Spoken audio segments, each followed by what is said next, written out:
All right, here we are live on a Wednesday night. HellaBass live, getting our rhythm, sticking to it. And tonight we're going to have some fun. We're going to talk about the Bassmaster Opens. I think there's still a few more things to talk about when it comes to the Bassmaster Opens. And because I've never fished a Bassmaster Open, and everybody says on Facebook and Instagram and in the comments that if you haven't fished them, you got no place to talk about it. So I said, well, I'll call Joel. He's fished a couple. What's up, Joel? How you doing? Thanks for having me on. Yeah.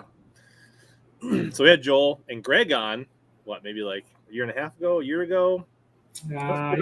Spring. So, yeah, it'd be a little over a year ago, right before you guys tackled the Bassmaster Opens, all 9 plus the league in a season. Mm-hmm. We kind of previewed that. So, Joel's got plenty of open experience, plenty of local Minnesota tournament experience. He fished a year on the NPFL. Did I get that right? The league. So, yeah. And you've actually fished. Did you fish the FLW Tour for a while? I fished the FLW Tour in 19. Yep, that's about it. Yeah, and you made the Cup that year, didn't you? Made the Cup. Yeah. Was that that was the last Forestwood Cup, right? It was. You and Douglas both made the top 10, right? Am I remembering that? I finished, I think, 11th or 12th. Yeah. Wow. I was fishing next to Thrift. And who? Brian Thrift. Never heard of her. I know. I couldn't outfish him. Yeah. Yeah, we're going to talk about people's dreams and whether they're smashed or what this really means. And, also maybe more widely known for a couple Tourney Tuesday appearances this year. He probably made more money in the Tourney Tuesdays than he did in the Open so far this year. I guarantee it. With the travel costs, I guarantee it. I fished one last night, actually. I subbed in for my buddy Jared. Oh, spoiler. Well, that's probably, I don't know. He's been taking them 2 days. That might be tomorrow night, 6 p.m. Otherwise, maybe the video just drops. I don't know. Maybe somebody can let us know. Yeah, great. So, yeah, we're going to talk about the Opens. And if we run out of stuff to talk about, Joel was at ICAST last week, too. So we can get some of his insight on ICAST if we run out of stuff to talk about in the Opens. And we may have a special guest bop in after they finish up their Wednesday night derb. So we'll see. So to kind of level set here, for those that didn't hear this, haven't seen all the discussions on Facebook and everywhere else on social media, basically Bassmaster dropped a bit of a bombshell or big news or big change for the qualification for the elites through the Bassmaster Open for 2023. And they did that like the week leading up to ICAST, right? It basically dropped beginning of that week, so about a week ago. Or no, it dropped like, I guess it was like the Thursday, or I think it was the last day of practice. No, it was like Wednesday, like the 11th or something like that. Because I was actually practicing on Vermilion, and my buddy Michael's like, "Oh, did you see this?" And we were talking about it. So it's been about 2 weeks, and basically the big news is instead of 3 guys from each division plus 3 in the overall, total of 12 qualifying for the elites, it's going to be 9 from the overall, and that's it. So 2 big changes. We're going from 12 to 9, so 3 less spots.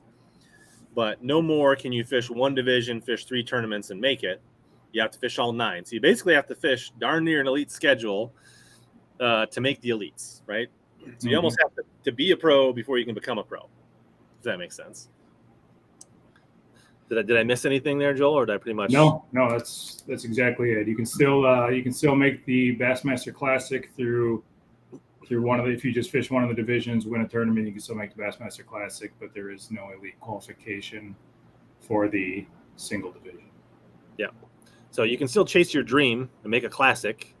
You can still jackpot a local open from where you're from and win some money or make a classic or do things like that. But if you really think you want to make the elites, it's now going to be a 9 tournament gauntlet instead of fishing 3 ponds where maybe around your house or not driving too far. And so the hot take or the quick take is what Greg's putting out here, is basically saying wiped out the average Joe hopefuls, I think. And that's probably a good way to describe it, Greg, because I think a lot of the average Joe are exactly hopefuls. Not saying all of them. There are exceptions, but I think there's a lot of people that were really kind of hopeful, but in practicality, it probably wasn't realistic. anyways, even through a single division. So we'll talk a whole bunch about that. But the other thing is, like, so when you had the full field of the Opens is 225. And so I don't know what the number is that fished all three in like a single division on average, but I would bet it's 150 to 175. We're probably fishing all three, somewhere in that neighborhood. By the time the end of the, I mean, at the beginning of the year with 225, right, all signed up. But once somebody has a bad Open in Florida, then they drop out, and then the local will jump in and take their spot for the second one and the third one. So by the end of the season, you probably got 175 guys that fished all three. So basically 3 spots going to, you have to be in the top 3 out of somewhere between 150 and 200 people, right? So you got somewhere between a 1.5 and maybe 3% chance, just on paper, regardless how good your fishing is, that you were going to qualify through a single division. Mm-hmm. And then in the overalls, they were given 3. In the last 2 years, I think it's like year 1, I want to say it was like 60 some guys. Like 3 years ago, it was like maybe 40 or 50 fished all 3. Last year was like 60, 70, and this year was like 80 some. Yeah, I think 85 or 88.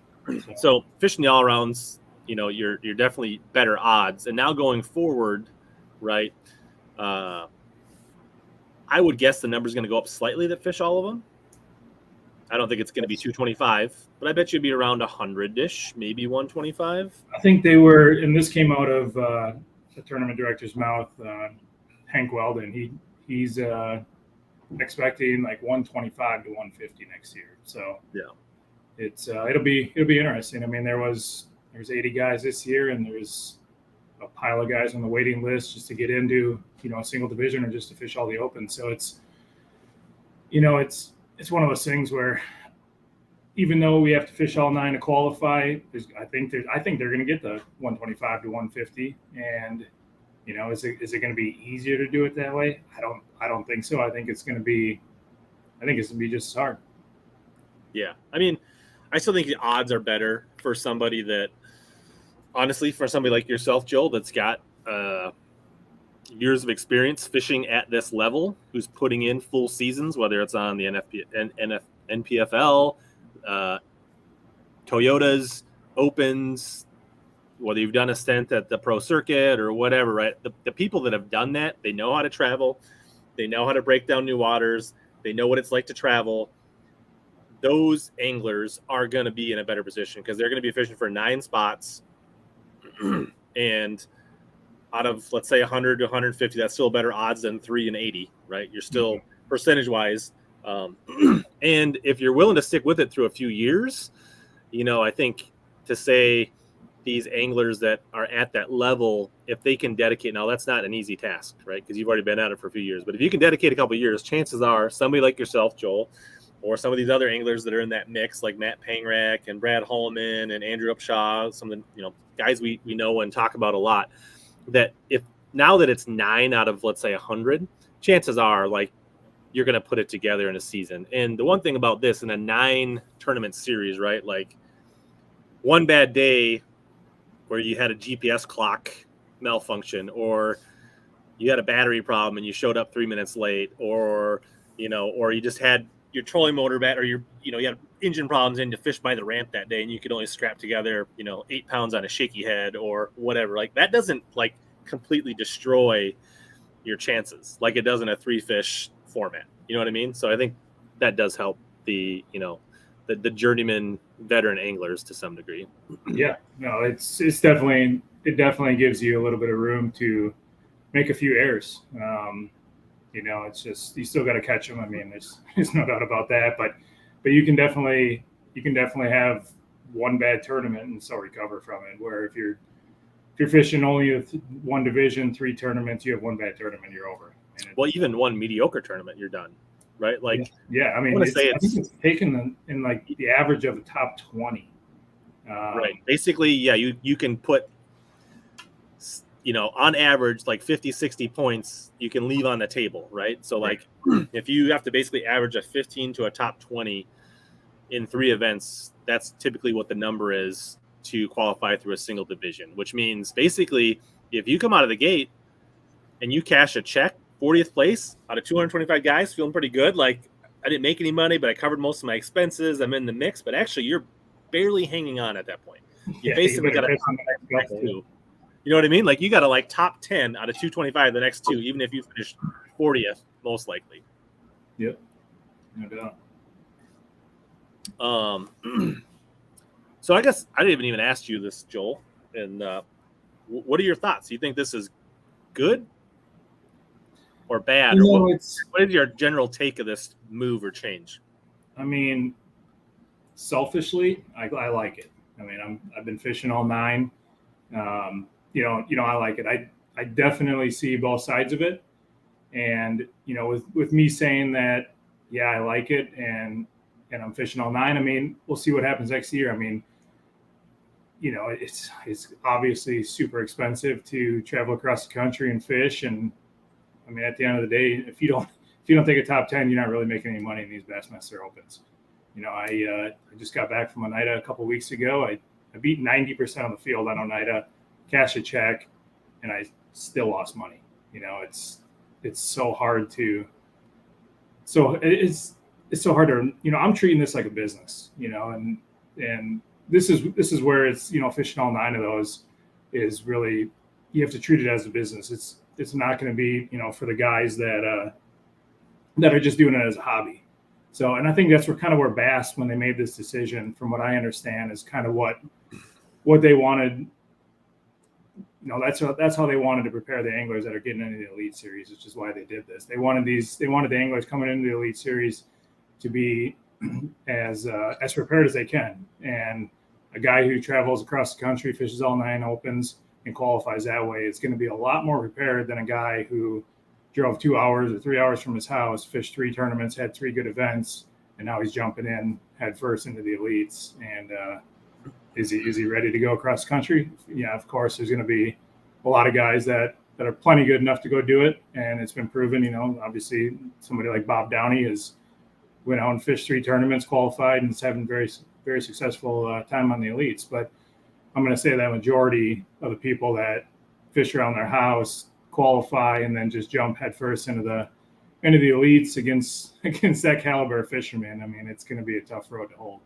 Yeah, and we say Bob's doing pretty well, but honestly, Bob's on the bubble, like for staying in the elites right now. I mean, he's been doing okay, but it's not like he's right. I mean, he's not lighting it up. He's holding his own. He's making. I mean, he's getting slightly better each year. And Bob fished the Bass Nation, made several regionals, right? So he traveled a bit. I know he went to Gunnersville. I know he went to some other places. He fished the river a lot. I don't know if he fished BFLs, but like he definitely traveled and fished quite a bit. He might have even done some coast stuff at some point to kind of prepare. Jay Shakurit fished 1 division last year, I think. Yeah. But he spent 2 full seasons fishing them all as a co. So he's doing the things to put in preparation. So there are people that come out of a single division, but for every, single division angler, and even like guys like Caleb Kufal was a single division guy, same year that Bob made it. Mm-hmm. Caleb's on the fringes. He won an elite event, and he's still on the fringes of requalifying because he's had like really good events, really bad events, right? So, and I think for every case you put like that, you've got anglers that, from whatever division you want to pick. They qualified in the Northern Division, right? Where they got help on the James, and then they had 2 tournaments in New York in their backyard, right? Mm-hmm. And then they've never been to Eufaula or Rayburn or places like that, and they go down there and like they're lost, right? And they don't even make it to the Northern Swing their rookie year because they're out of money and out of like and then you got guys from the Central Division that like the Red and Fort Gibson and Texoma, right? And like they're all in their backyard and they've got buddies and unlimited practice, right? And they qualify there and they've never even caught a smallmouth in their life. And all of a sudden they're on the Elite Series. They've never even caught a spotted bass, maybe. And it's so I think there's several factors that I think this does kind of really require you to get your ducks in a row on many levels. One, that you kind of got to start building your financial business plan, your portfolio, your sponsors, your whatever it is, right? You either need to like, if you're a guy like myself that has a salary job working 40, 50 hours a week with 4 weeks of vacation, well, you got a couple options. You either better get good at marketing or social media and put together a great portfolio that you can, fish towards the opens, right? And kind of have some of that built in that, when you make the elites, it's not, because like if you just go in and fund the opens yourself and you make it and just think that the elites all of a sudden is going to be like, oh yeah, here's all this money.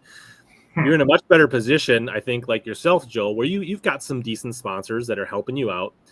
That I would expect that you've had conversations with them that when you make the tour or when you make the elite, you would hope to have, a proportionate increase to help with the costs and with the exposure they're going to get.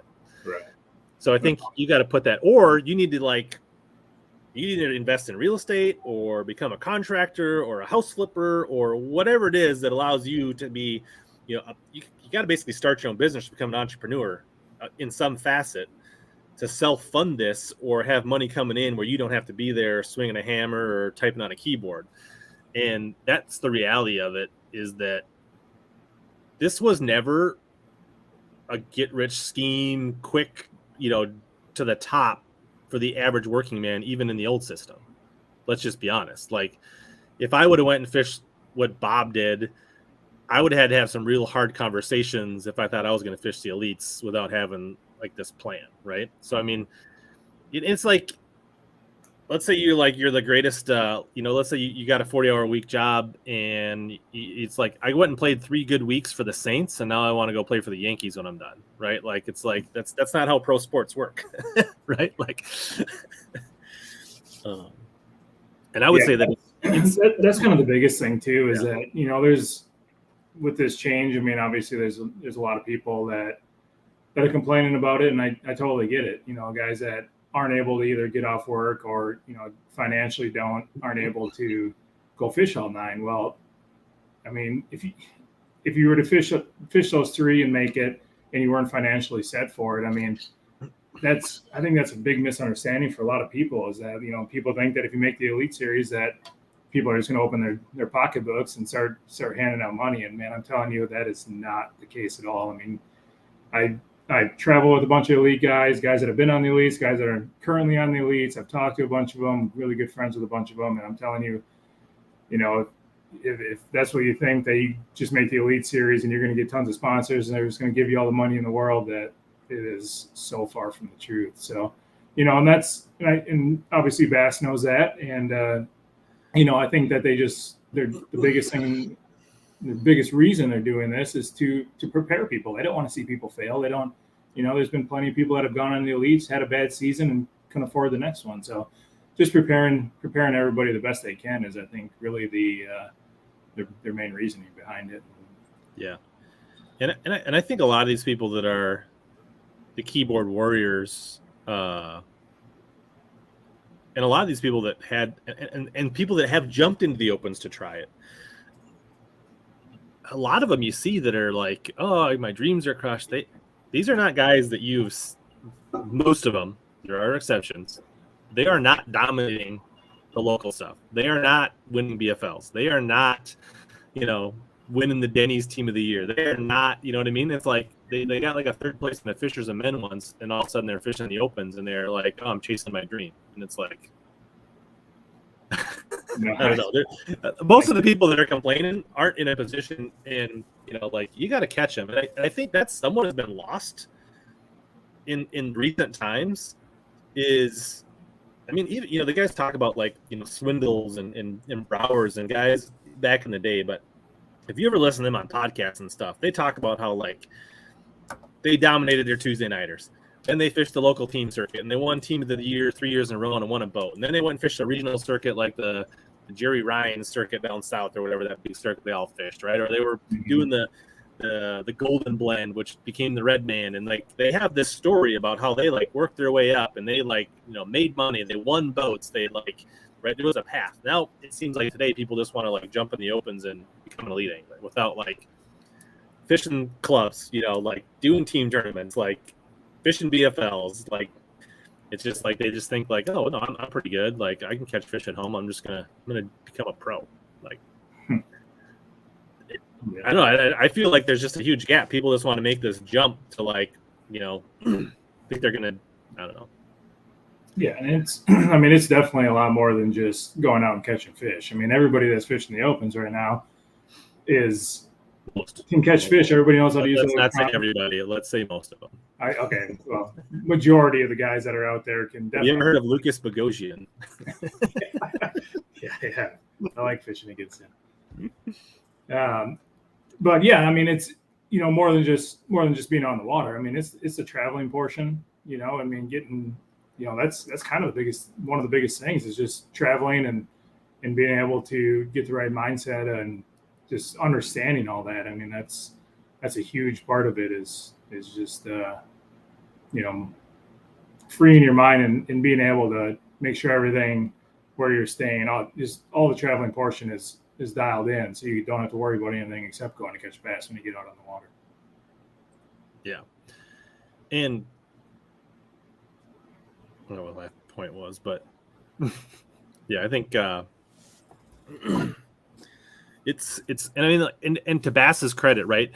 Last year, every division within 10 minutes of it opening had an 80 angler wait list. Yeah. So they were kind of forced to do something, right? Because on the flip side, there are talented anglers that are in position to want to fish all 9 that maybe, let's say, were fishing Toyotas, or maybe they were fishing the pro circuit, or and they were literally in a lottery situation to be able to try to get in and fish all 9 to try to register for those. Now, obviously there's, the requalifications of the opens. And so I forget how many people go through the pre-steps. I don't know if you remember, your Bass Nation, your priority entry through the opens. I mean, how many that is, those spots? I don't, to be honest. I mean, but it ends up being less than half of those spots come down to right. Just how good your internet connection is and whether you can be there at 10:59 a.m. to hit the button like a swim bait drop on right. And that's not fair also to the anglers, right? There's so I think they had to do something, and I think this is the first step. And I think if you haven't listened to the Andrew Upshaw Bradley Hallman interview with Hank Weldon, I think that's good to listen to, because he does allude to several things that I think this was the first step, and I think they wanted to get that open to get people ready, so people that are serious about fishing all 9 can start to get their heads wrapped around it, start making plans, start having conversations, because I do think there are other changes that are coming that they're not ready to announce yet, but I think that hopefully address some of these issues, because I'm not going to pretend that this is all roses and butterflies.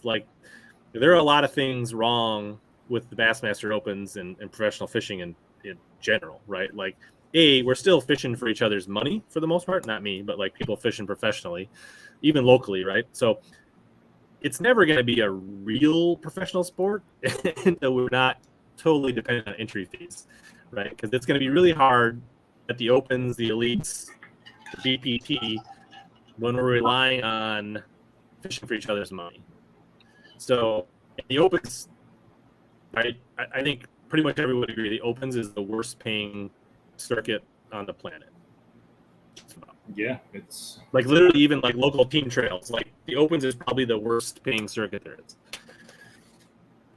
So I think, hopefully they can make, maybe there's an AOI for the people that fish them all, right? Maybe the guys that actually make the top 9 get some kind of entry fee rebates. I mean, I'm just speculating, right? But hopefully there is, or maybe they could possibly have some kind of team deals lined up. Who knows, right? It'd be really great if they could, because they're going to call it, kind of rebrand this the EQs, right? The Elite Qualification Series. So hopefully they can put some things in place, either with bonuses or AOIs or rebates or something for the people that do finish in the top 9, because there's a pretty good chance the guy that finishes 9th or maybe even 7th, who knows, 5th, could have lost money on the Opens, right? And so you went in and you already got debt, or you're behind the 8 ball, and then probably 60 days after you finish the last Open, they're going to, hey, we'd love to see your first deposit for the Elite Series for $15,000 or $30,000 or whatever it is. Yeah, that's. So it'll be interesting to see what kind of changes come in that respect. and it sounded like, you know, I listened to that show as well with Upshaw and Hallman and Hank Weldon. You know, it sounded like they were working on some stuff maybe at ICAST, waiting for a few more things. But yeah, he definitely did say there's some more things coming down the line of some changes, and you know, I don't have a clue what they are, but hopefully it's for the better. I mean, I would assume it is. You know, hopefully we can get some increased payouts or something along those lines. But yeah, or increased coverage. Yeah. You know, so that, you know, the people that are fishing online, hopefully are going to get more impressions, more spotlight, TV coverage, live coverage, things like that. Yeah, we'll work on that leg. I am excited about the schedule next year. I don't know it, but with what Hank was saying, that the Opens there's only 2 tournaments that they've been to in the last 10 years, and the other 7 they've either not been to in the last 10 years or never have been to. So things are going to change up a bunch, and I'm excited for it. It's without having the Bass Pro Shops as a title sponsor, not having to weigh in at a Bass Pro on the 3rd day, you know, it really opens up a lot of venues for them to go to. So hopefully that means there's a new title spot. Well, St. Croix, I think, is the sponsor now. Yeah. Hopefully there's. I don't feel like St. Croix's probably got the pockets to like really change like the payout schedule. I mean, we love St. Croix, but like most rod companies aren't like marketing budget's not going to necessarily change the payout across, you know, so we'll see. So hopefully there's more sponsors and things like that coming that can change this, right? Hopefully there's more incentives, more kickbacks, more bonuses. Those are all things that really need to change at the Open to make this like a viable thing for people like you, Joel, and other people. Now,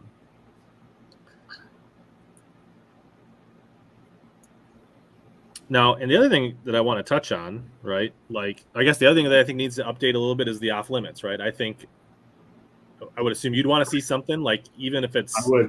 I am all about changing that up. I mean, right now those lakes are getting so beat up by the time we even get out to them. I mean, guys are going out there for 3 weeks to a month and practicing every day, and it's just these fisheries are so beat up, and they get, you know, beat up for that long, and then we got to go out there on tournament day and try to catch them. I mean, I am all about a 30-day off limits, 3 days of practice, and go fishing.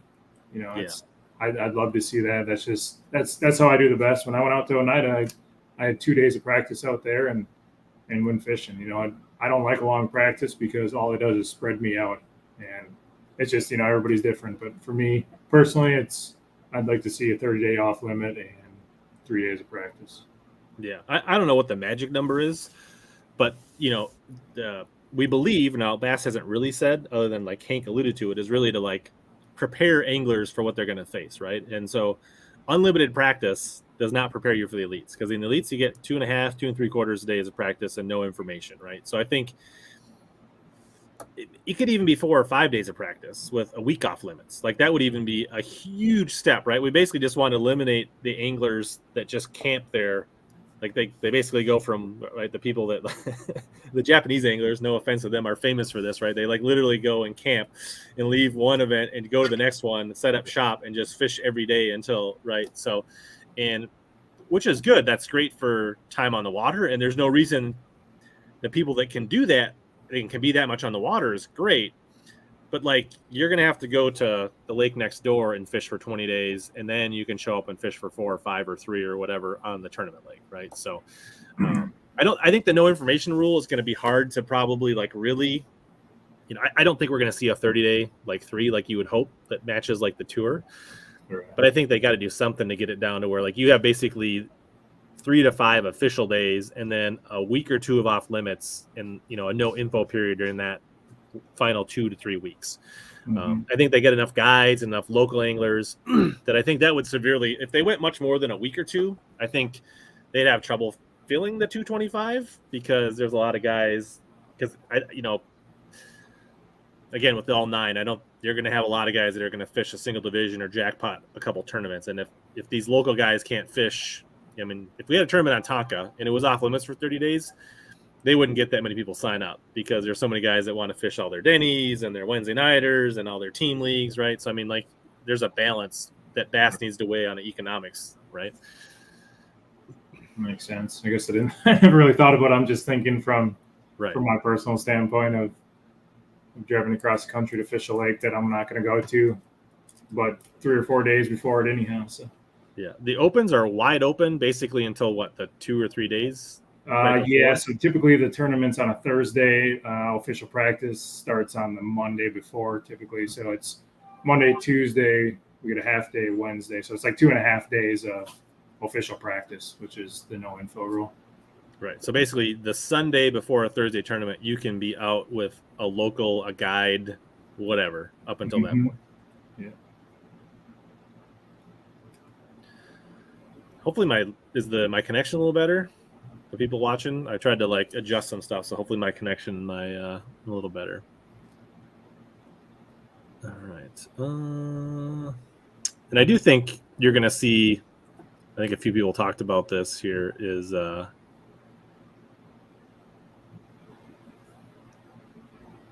think you're going to see quite a few people shift to the Toyotas, things like that. The people that were fishing single divisions, things like that. If the Classic really wasn't their carrot, I think you're going to see them go and fish more Toyotas and things like that. I don't think Bass is going to lose viewership over this. It'll be interesting to see. If they don't make some of these other changes for the anglers, I think this could be a bad trajectory for Bass on the open level. And I think it's a wait and see. I think we have to see what else they do with this before we can definitively, rule on whether this was a good business decision or not. Right. Yeah, I mean, they changed it. When they changed it a couple of years ago, where they had the championship, and it just that didn't bode well, and they changed it back. And I think it's just, change sucks. Nobody likes change necessarily, but they're gonna do what they think is right, and if it doesn't work out, they'll change it to something else or change it back the way it was, which was working. But I don't think that they're gonna change everything and make it way worse, or it's gonna stop the fields from being full, basically. Right. I tend to think they probably won't fill up in 7 minutes like they have been. I do think they're going to get around 100 or so that fish all 9. I don't think we have to worry about nobody. I think, Joel, as of now, are you planning to fish? I mean, assuming you don't finish this season strong and fish the elites, do you plan, at this point, plan to fish the opens next year? Yeah, I definitely plan on it. It's one of those things where, I obviously have some sponsor help, but I'm forking a lot of this money out of my own pocket, and I don't have another income besides fishing. So, I need to cash checks to keep this train rolling, and I'm definitely planning on it. And unless something drastic changes, we'll just kind of have to see how it goes. Hopefully we can get some more sponsor help and keep it rolling. But it's just not sustainable. I mean, like I said earlier, I went out to Oneida, finished top 20, beat 90% of the field, got a decent paycheck there, and with the travel costs right now, I still lost money going out there. So it's just not sustainable as a business to go out, do your job, finish well, and still lose money. So we'll see what happens. I mean, I don't know. My plan is to fish all 9 of them again and see what happens. But hopefully we can just get it done this year, make the elites, and we don't have to worry about it. This year, so. We'll talk about that in a little bit here. Sure. So Stephanie, I don't know. I know right when the MLF split happened, Bassmaster had a bunch of kind of ad hoc invites at that time. But in the last 3-4 years, it's been a fairly stringent qualification. It's been pretty straightforward. I would say their qualification has been much more straightforward than what I've seen on the MLF BPT, where it's been very wishy-washy on who they bring up and who they don't. And this is all part of the plan, right? Is they basically are going to, so basically 9 new open anglers are going to qualify and 1 Bass Nation qualify every year. So basically the top 10 of the elites on a rolling average last 2 to 3 years, depending on your seniority on the Bassmaster Elite Series, are going to be relegated back to the EQ, right? And 10 people are going to go up. So they have a pretty clear-cut program in place, and it's going to be even more clear-cut with these changes, Stephanie. So hopefully that clears things up. But they really haven't. They have the legends, and I clarified this with Ronnie Moore. The guys like David Fritz and Rick Klun, who are not at their prime. I mean, obviously they're legends of the sports for a reason. Their spots are on top. So if Bassmaster is targeting 80 or they're targeting 90, and that's the way their formula is built, guys like Fritz and Klun and whoever else are on top of that. They're not taking anybody's spot that's either coming or going.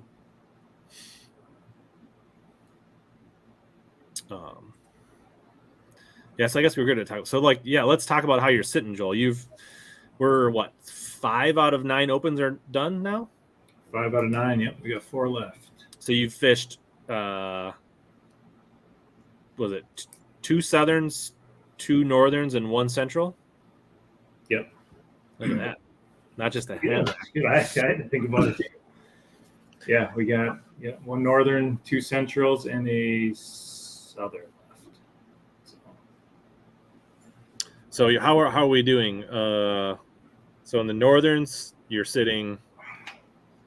I don't know where I'm at as far as divisions go. I mean, I know I'm right now in the overall. I'm in 9th. I think I'm like 71 points out of 3rd right now to make the elite. So 71 points. It's really not that much. I mean, I got to catch them and see what happens from there. But it's definitely possible. I mean, I feel like if I can get a check in the last 4, I'd have a great shot at making it, just depending on how the rest of the guys do. But I still have a shot to the Centrals as well. We had one, the first Central was at Ross Barnett. I finished in 26 or 24, 26, I believe.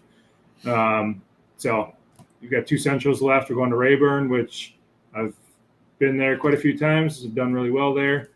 And in the Red River, actually going to the Red River before Rayburn, which I've never been to.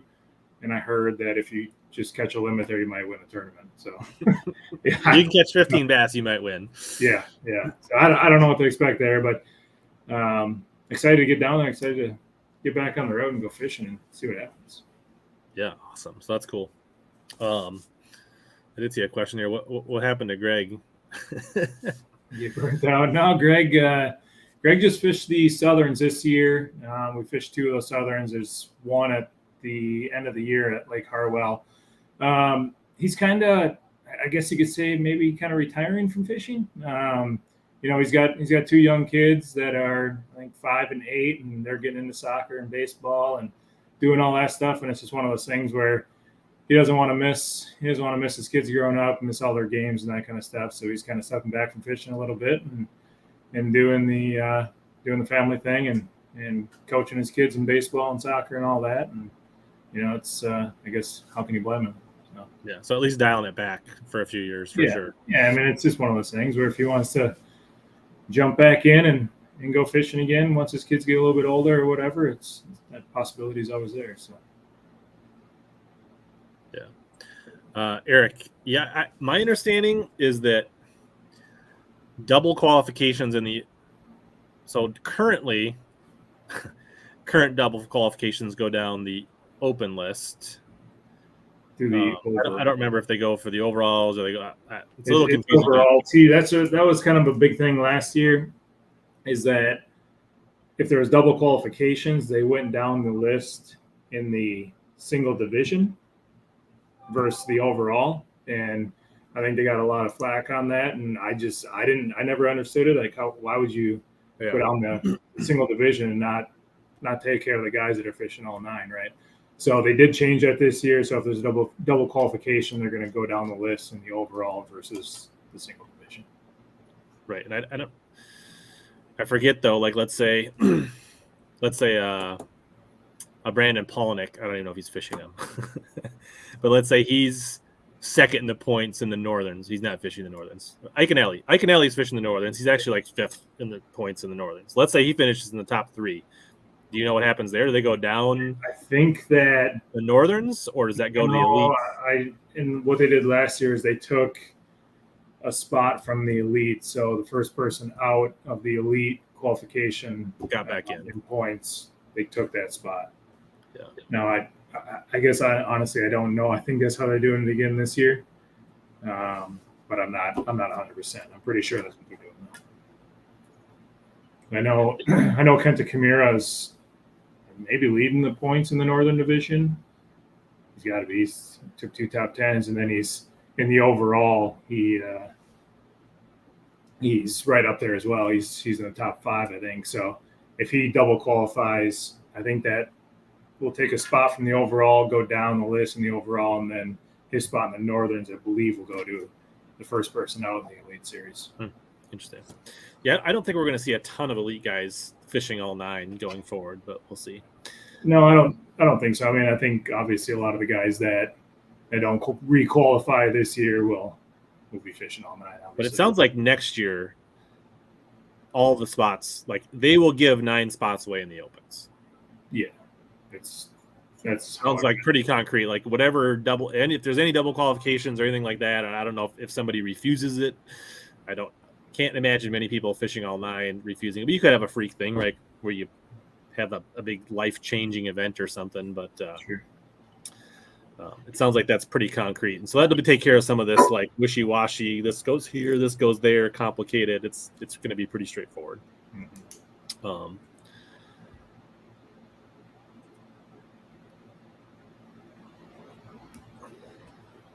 Yeah, this is a good question. Wild turkey with a splash of ginger. I'm having some Diet Dew with a little bit of vodka in it. How about yourself, Joe? Just water for you? I am drinking some Captain Morgan Private Stock. Nice. I do like some rum with some Diet Dr. Pepper. I'm trying to finish up some old stuff in the pantry. Kale, what keeps professionals competing in smaller scale tournaments and dominating? Well, Joel likes to fish local Tuesday nighters with Sam Sobey. Nothing preventing that. It kind of depends on the local circuits, right? In Minnesota, there's not much, but I know places like Texas and like that, a lot of the team tournaments have rules about like if you've paid more than X in entry fee or if you've ever been on these trails or tours, you're not allowed to fish the local stuff. But that is really dependent on the circuit and where you live. But for the most part, nothing other than that. Sometimes fishing in the local holes against the people that fish all the time is not as easy as it sounds, even for a pro.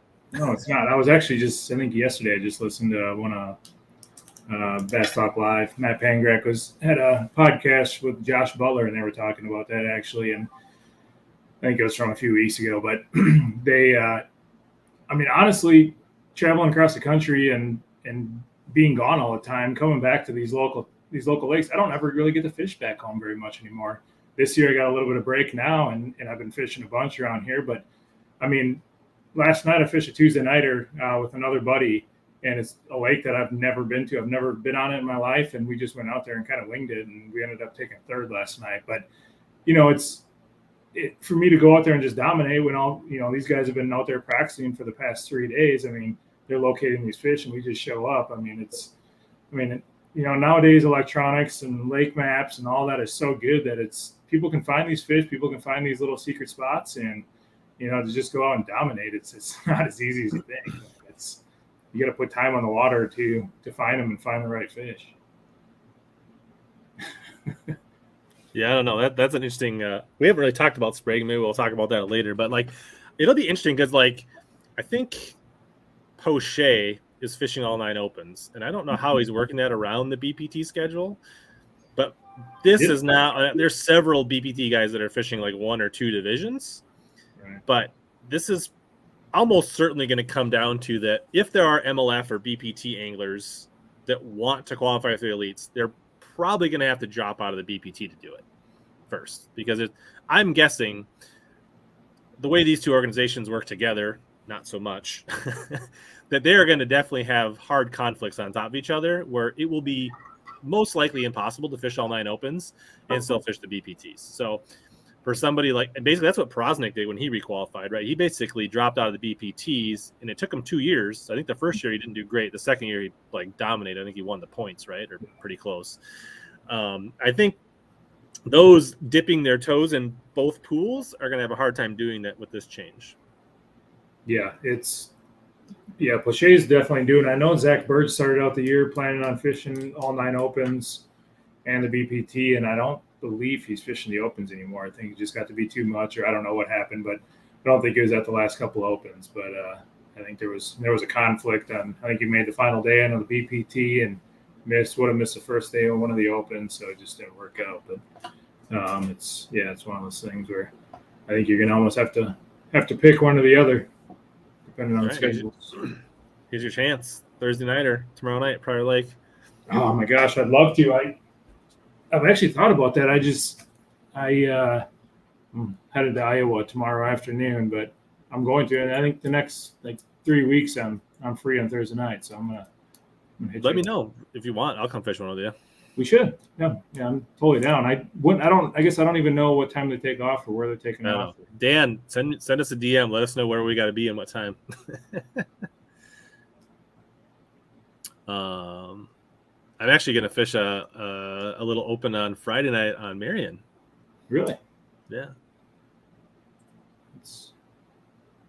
It's a $20 per person, $10 big fish. So we're talking. All right, 5:30 Lakefront Beach. 5:30 Lakefront. Write that down. Every Thursday, yeah. He's actually writing it down. Look at that. I got a pen in my hand. You got to take me because I don't know anything about. I'll just sit in the back of the boat and throw a jig worm. I don't really know Prior that well. I don't know either. I don't know how to catch big ones out there. I can go catch a million 12 inchers. But I've fished it 2 times in the last 20 years, and it's both been in May. So I don't think any of that will apply. Actually, I did fish it Thursday nighter with my girlfriend last year, maybe, and she caught the hell out of them, and I literally netted all the fish, and we ended up winning. There you go. So, yeah, it was pretty sweet. But right out of the Sobey playbook with Steph the Great. Yeah, exactly. That's exactly what it was like. Let's see here. There's a couple other questions I want to get to. Yeah, we talked about what companies do you work with, Joel? People want to know. So I got an apparel company, Striker Brands. You guys are familiar. They're local out of Hudson. Shimano G. Loomis, Swagger Tungsten, working with Humminbird and Minn Kota. Process Outdoors. Probably forgetting a couple of them. But yeah, and all the great companies. Yeah, and all the rest of the great companies that I work with. Pretty much cover the basis. But it's one of those things where, always trying to get more companies or work with more companies that I believe in and like, and it's one of those things where you always gotta stay on it and work as hard as you can to try to get some support to be out on the road fishing. Yeah. I guess while we're talking about that, it helps if you like the stream. That's always appreciated. Love all you guys being here. We are getting close to 10K subscribers. So if you guys are watching along and you're not subscribed, think about it. Lots of good stuff here. Also, Joel, him and Greg, I don't know if have you been still putting out content on the Sickness YouTube channel? Yeah, Slow down. Is it coming out? Not as much as we should be or we're used to. I mean, we're still doing all the tournaments. The Oneida tournament should be done here in the next couple days, so that's gonna be dropping real soon. It's we just been busy, and Greg's doing his thing, and I've been kind of doing my thing up here, and just not putting out a lot of content. But hopefully we'll get back to doing more content and get it rolling again. So it's a good point, Daniel. Joel, we can just go on Omnia and see what they're biting on. There you go. And what the patterns are, and we'll just show up and fish. Yeah. Perfect. Let's see here. So let's see. We kind of talked about hopefully the payouts, the coverage. Hopefully there's more things coming. And I guess I do want to touch on the people that want to call themselves the working man, which I kind of put myself in that category as a guy that does okay around the house. I fish a little bit regional, I've had some success. Could be better, could be worse. But I feel like there should be Bass Nation clubs, email inboxes, and people should be like bashing down the door of the Bass Nation to fish. If that's still a very legitimate route. You know, what Matty Wong did, what Caleb Summerall did, what Brandon Polinick did. I mean, Iconelli, Denny Brower. I'm sure I'm missing some, but it's years and years. There's guys that have made it through the Bass Nation. And right, you qualify for your local state. Every state's a little different, right? And that state tournament or state qualifier could be a 1 tournament thing. It could be a 5 tournament series, right? But then you get to a regional. If you finish in the top 10 of however your state qualifies, and you basically only have to beat 9 other anglers to make to the nation, and they make that seem easy. These are usually 10 pretty skilled anglers fishing, right? So I mean, it's not a, you know, but it. And then you get to the national championship, which I've been to 3 times, and obviously I have not fished a classic yet. But basically, it's 3 anglers out of like 50 to 55 in a single tournament, a 3-day tournament, basically a Bassmaster Open in a small field, essentially, and 3 guys punch their tickets to the classic, and one of them gets an elite qualification.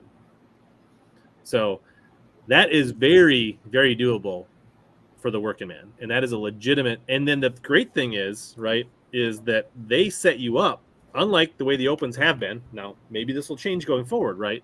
Is the Opens, you finish first overall, you basically just get the same, you know, the email that says turn in your deposits by that everybody else does, right? Whereas the Bass Nation winner gets like, I want to say like $35,000 in credits to their entry fees. For the elites, they get free entry into 1 set of Opens. They get, depending on the year, it's almost always been at least a boat and sometimes a truck lease for a year. So like, as far as like setting you up, like the Open guy financially out of the gate, regardless of what portfolio they have getting there, is, you know, in a much better place than the guy that finishes 7th in the Opens, as far as, you know. So I mean, I think it's a really, Matt Robertson fished the nation, but he did not qualify for the nation. He was at the national championship that I was at Pickwick. That was the one Pat Schlopper won. Matt's definitely had some success fishing the Opens. I think he won the Bassmaster Team Trail once and got him to the Classic.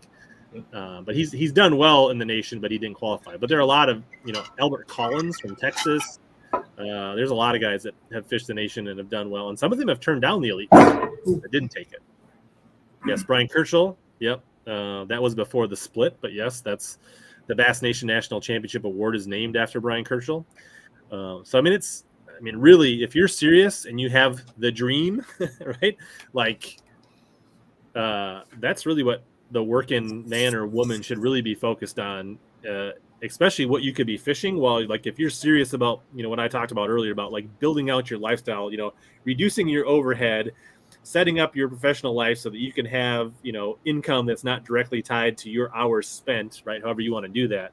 But while you're building that, you should be fishing the Bass Nation along the path.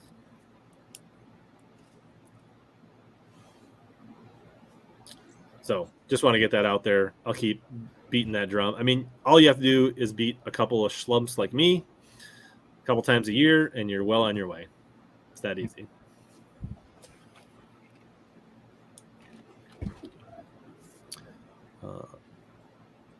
Exactly, Greg. Oh, what else did I want to touch on? Is there anything that I didn't touch on as far as Opens, elite qualification that you think is interesting or we should touch on, Joel? Man, I think we kind of covered it all.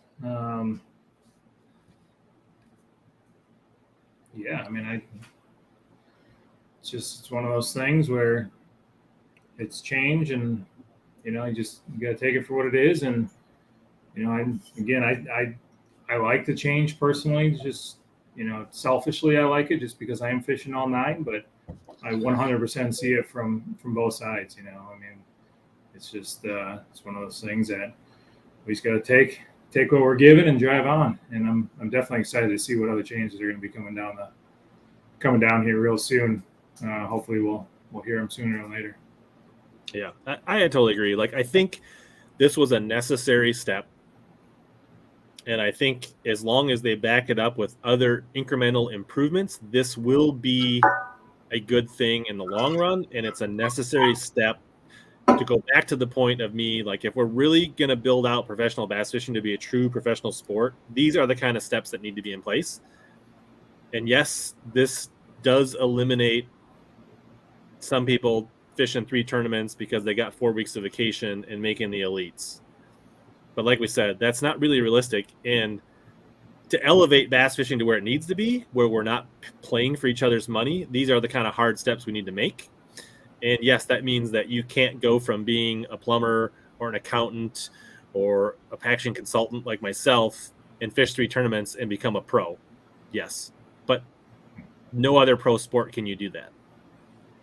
Now, you still have the opportunity to fish 3 tournaments and make it to the Classic and fish the Super Bowl.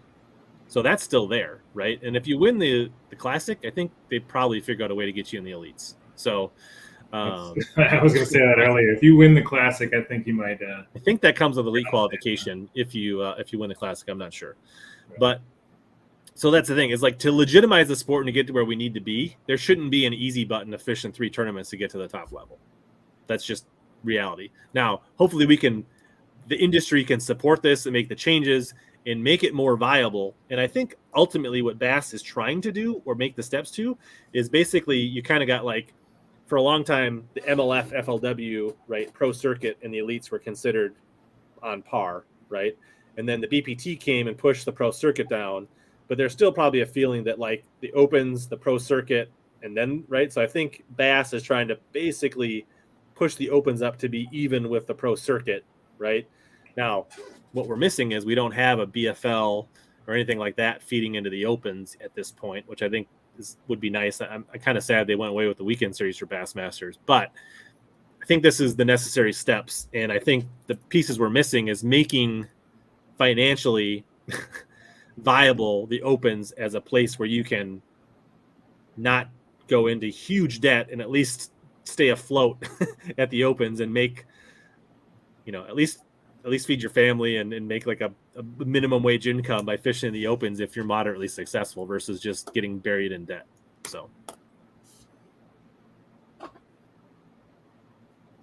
yeah. And I think this absolutely is to help the people that are in the cycle, right?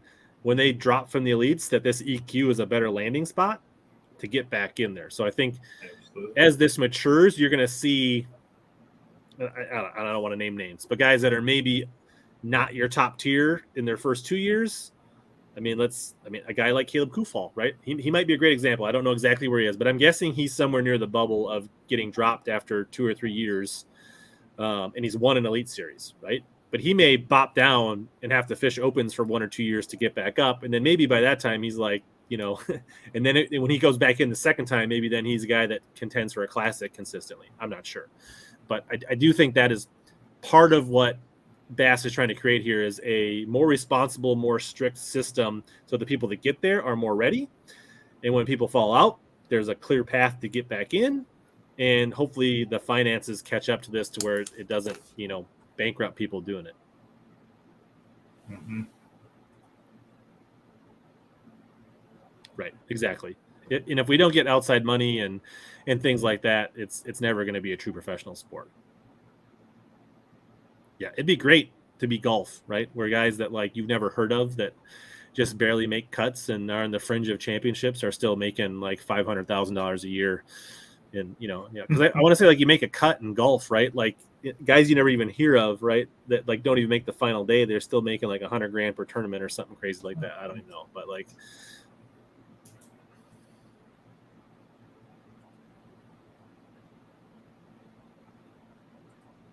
Yeah, and it's good. And it all, however that comes apart, TK, right? We need, whether it's like corporate teams, which I actually kind of like what MLF is doing with replacing their cups with this like team deal, because I think that really lends itself to what you're saying, TK, is that you could definitely see companies, especially non-endemics, getting behind a 3-angler team in that format that the BPT is doing, where they're having that team deal. In kind of a live format, that is probably a lot more attractive for a CPG company to get behind. So hopefully these are some of the steps that are going to get us where we need to be. I mean, bass fishing is still a relatively young sport, right? It's been around since the 60s as a, bass, right? I mean, there was tournaments before that, but like legitimate people traveling the country fishing, we're about 50 years old, right? So like, baseball's like 300 years old or something stupid like that. So we'll see.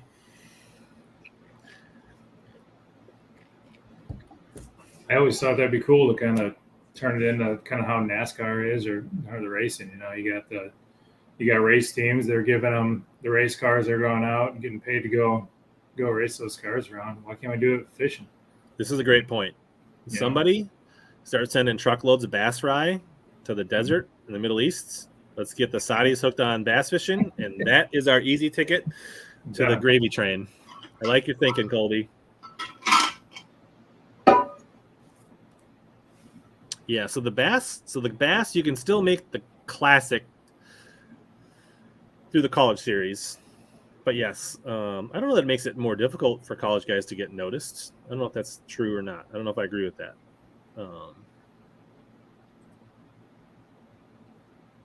In what way? Yeah, I don't know why that would be more difficult for college people.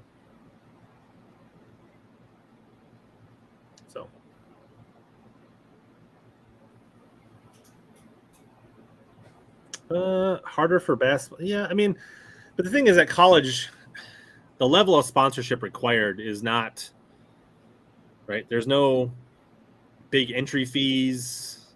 A lot of this, the schools have avenues to fundraise. Different schools are off different. I mean, it's different every school. I know that, but there are some schools that are pretty well set up. There's some that aren't. But like, yeah, you're fishing a handful of tournaments a year. Even when you do cash check, I feel like it goes back to the club, and I think a lot of that money goes back into the team for expenses. So I think it's kind of you got to look at college as more of a learning experience than a money making venture, right? That's kind of just where you're like learning, and just like until recently, nobody's making money in college football either, right? So I think you can't really look at like sponsorship is more of a way just to help and share expenses a little bit, but you're not ever really going to make money fishing college anyways. So. And most of college is endemic, right? I don't know that there's any non-endemic outside of maybe at the corporate tournament level, but so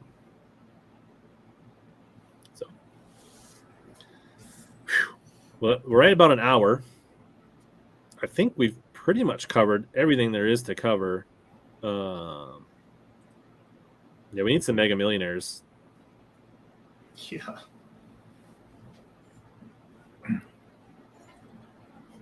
But yeah, that's only a recent thing where they can get sponsorship and stuff. But the thing is, like, you still have it as an individual. So the one thing about college bass fishing is it's not an NCAA.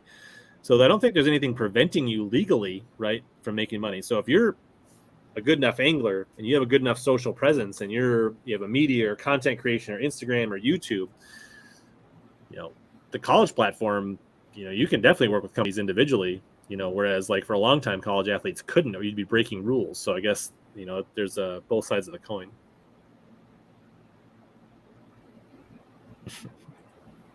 I'm sorry, and you're welcome, Richard, but I think you're enjoying them. Baitman, get AC for the bait room. Yeah, I guess we'll see inflation. Yeah, so it might be time to shift over to ICAST here a little bit. We can quickly discuss. I don't know what to say about the DQ of Sprague. Obviously, there's the whole controversy about Sprague, which looked like he was potentially hooking fish outside of the mouth in the Lake Fork tournament or whatever it was a couple years ago. It's hard to say, but then I guess now these texts come out and he gets DQ'd for a tournament that was back in February and July, which just seems weird. So I don't know if it sounds like MLF was sitting on this information until it was put out on public. I don't know all the details behind it, but it does seem a little mysterious. So I don't know how much you know about that. It just came out in the last day or two. I don't know. Basically, I did see the text message string or whatever, but I haven't. Yeah, so basically they just came out, and once they came out on Facebook or social media, then MLF acted on it. But the rumor is that they've had them the whole time. I don't know. So I don't know. It's weird, right? Obviously, you would think that a professional organization that would act on it right away. I don't know what to say. Obviously, he should get DQ'd, and I don't know. That looks pretty bad. But here's the other thing is, I think a lot of us know that this stuff happens a lot more than gets talked about, but just not very many people get caught red-handed with the visuals, right? And so I don't know. It's a no info rule. It's obviously a break of the rules, and I don't know what more there is to say about it other than that. I don't know. When it comes out like this and you get spotlighted, I think that's probably not going to reflect positively on you and your sponsor portfolio going forward, but I could be wrong. Can't imagine it helps.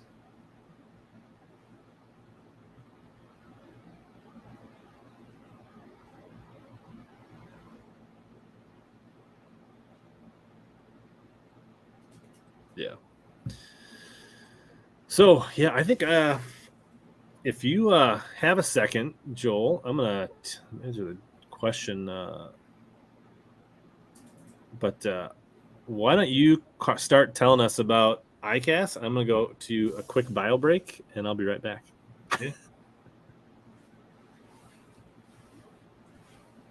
Well, ICAST. I just got back from ICAST. I kind of winged this one, to be honest. I bought a plane ticket on Wednesday afternoon, flew down there Thursday morning, and went to ICAST. It's one of those things where I've gone, I think, every year for the past 5 years, except last year I didn't go. And that was, I think a lot of it was just my travel schedule. I was fishing like 17 national tournaments last year, so my travel schedule was just crazy and out of control. But yeah, went down to ICAST and hung out with some of my sponsors, and checked out a lot of the new products coming out, and it was a good time. Definitely had a good time. I went down there to just really get face to face with a lot of people. Not necessarily go down there to try to sign sponsorship deals and all that, which a lot of people think that you go down there for, but more so just to have interaction with a lot of people and meet a lot of new people. We go out to dinner each night and have some cocktails at night, and just like I said, get face to face. You don't get a lot of time with, like, my boss for Shimano, for instance, lives in Canada, so I don't get a lot of time to hang out with him or see him face to face. So it's nice, it's kind of everybody in the industry is down at ICAST, and it's nice to go down there and meet people and kind of put faces and names that you've heard through the industry, and it's a good time. So I didn't hear everything. Did you get a chance to? It sounds like you obviously went down there for a lot of relationship building and connecting and stuff like that. Yeah, that's really why I went down there.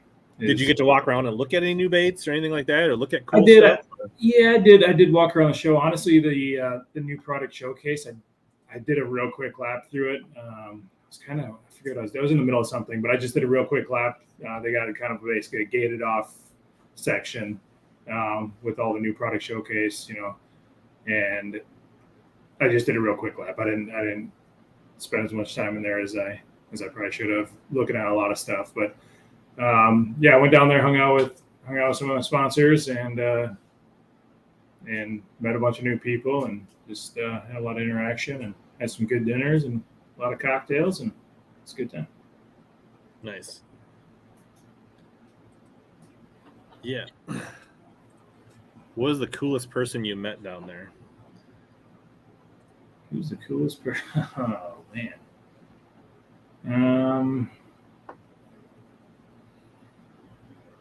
Man, that's a good question. Hard-hitting questions by TK Stanley. The coolest person I met down there.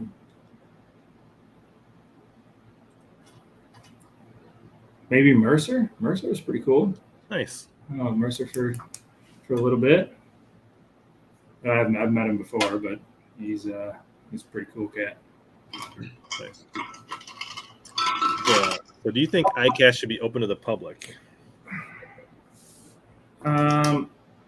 No, I don't.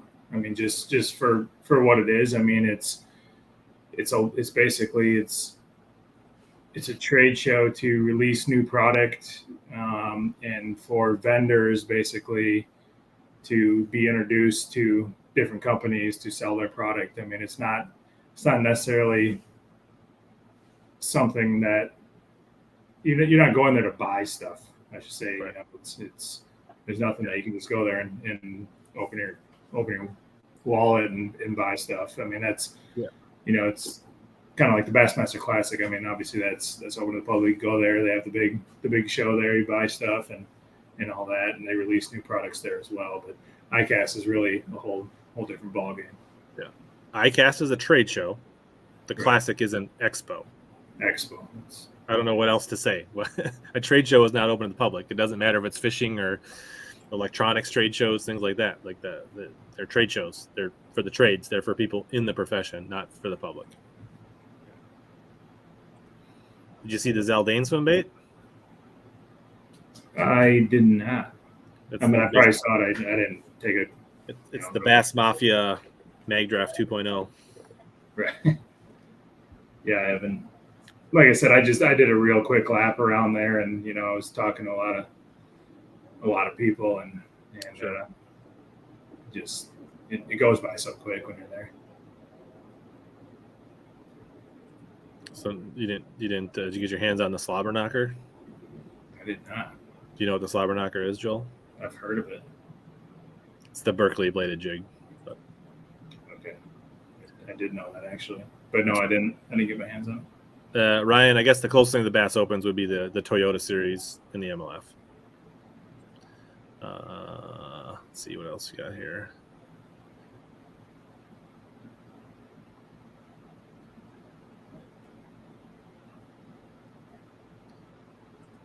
Sprague was with a judge, but this was things, basically there was text messages exchanged during the off limits that there was proof that he was getting information in the off limits. So it wasn't when he was on the water. Best dial a reel at 250 and under. I don't know. The Tutula SV? Probably. Feel free, anybody else in the audience, to chime in. Ooh. So on top of the companies, on top of all the dream companies you already work with, you can wave a magic wand, Joel, and add something to your portfolio. What would be? Ooh. That's a good question.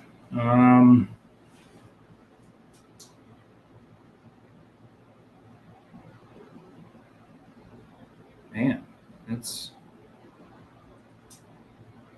Captain Morgan. Captain Morgan. Maybe a gas company, to be honest. There you go. Fuel company. So one of the fuel companies. Quick Trip, Shell. Quick Trip would be good. Yeah. Amoco, whatever. Gas card every year is all I'd need. That'd be perfect. It'd be real sweet. See, TK though, that's the thing, is like he didn't say endemic. So honestly, if you want to make money, you should definitely say a non-endemic company. Yeah, definitely.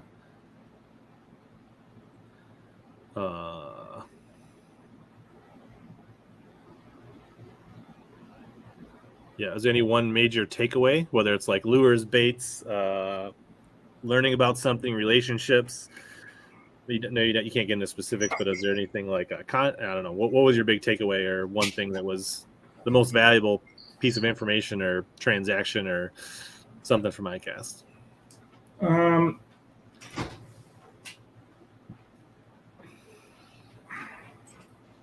Man, you get me with these questions. I mean, honestly, it was kind of the same. I mean, ICAST this year was kind of, for me anyhow, personally, it was kind of the same as the last 3-4 years I've gone. It's going down there, working with your sponsors, sitting in the booths, talking to your sponsors, helping them out, telling them about the products that you've been using on the water, and then just meeting new people within the industry. I mean, it's, as far as my job goes, going down there, there's a million other people that go there for, as far as buyers go, for different companies that are going down there to try to, buy products to bring into their stores or whatever else. But, it's I guess there really wasn't any real major takeaways that I had this year that really come off the top of my head. It's just more, just working with these sponsors and giving them feedback on their products and what maybe I'd want to see for different products that have worked for me or changes that I personally think there should be.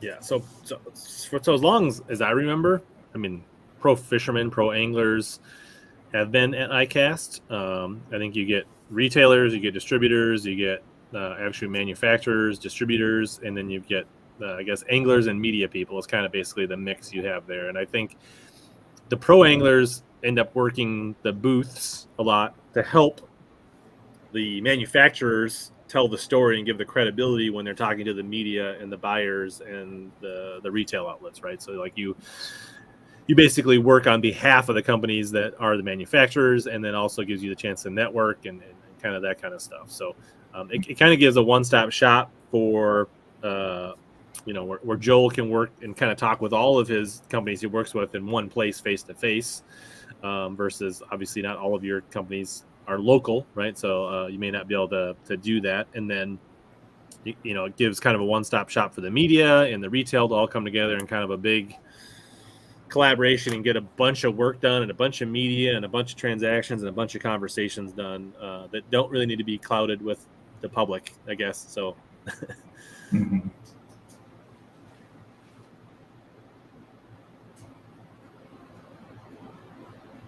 Let's see here. Let's see.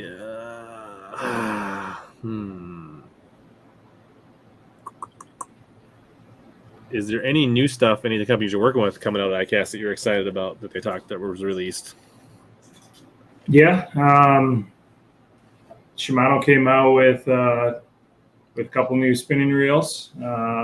Actually, three new spinning reels, which I'm excited about. They came out with a Miravel, which is a spinning reel that's, I think it's like $129 retail, or like $129 or $139 retail. It's got the CI4 body, so it's kind of like the Stratic CI4 that is now the Vanford.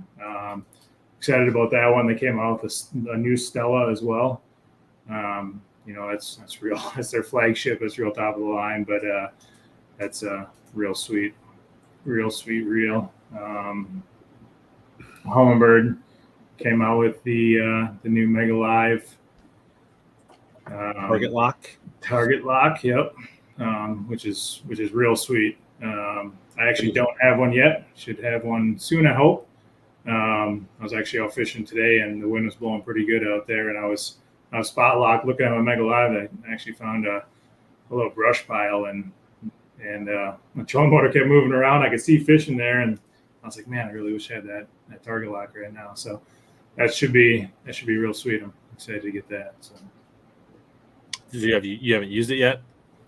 I've messed around with it. I've played around with it, but I don't have one on my boat right now. Hopefully soon. Nice.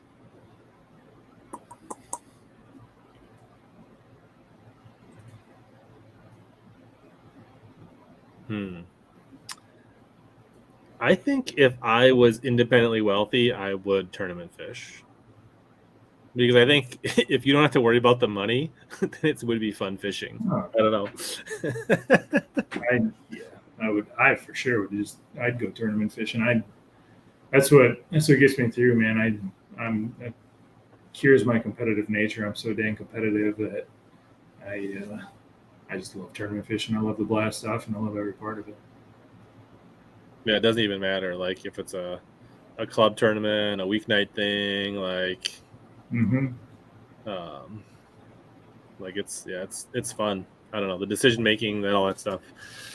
I definitely would like just run around and fish tournaments like a junkie. Please tell if it's possible to skip with a Corrado DC. I would think it would be. I've never used a Corrado DC, but I don't know why it wouldn't be. Yeah, I mean, I don't personally skip with a Corrado DC, but I'm sure Sure you can. I use a Curado 70 typically if I'm skipping docks with it, the new MGL. But yeah, you can definitely skip with it. This is a good question. I think the actual ICAST show itself is just fine for the small bait companies, but I think what you see is that the pure fishings and the Shimanos and the whatever, I'm not picking on anybody, they just have the marketing budget to canvas leading up to the show.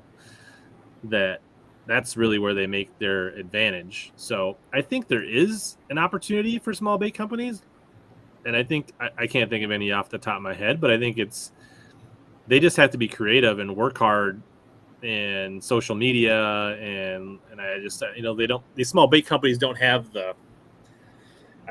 some of it's budget and money, but I think it's also just the resources and the manpower, the labor, right? I think a lot of these companies are just a few people, and it's literally like the person that invented it and the shipping person and a couple people that produce it. They don't necessarily have a marketing person, right? It's typically somebody on their team does marketing on the side, right? And that's probably where they lose out. They don't put the resources in they need to. I actually think that it's in the fishing industry being niche that I think if you put in the effort and you had somebody like full-time dedicated to do it, I think you could do pretty well for yourself without having a huge team, to be honest. I actually saw a lot of small bait companies at the show. A lot of them I've never heard of before. And, they're probably not going to be the ones that you're going to see, in the new product showcase and all that, just like you said, because of the marketing budget and all that. But there was a lot of booths set up with small bait companies. And like I said before, you got buyers and a bunch of different people walking around trying to look at companies to bring into their store or their retail, into different retailers. And, it's a good place if you are a small company like that. You're trying to get into different retailers across the country to be at. I thought ICAST usually crushed your wallet, Sean, not your dreams, but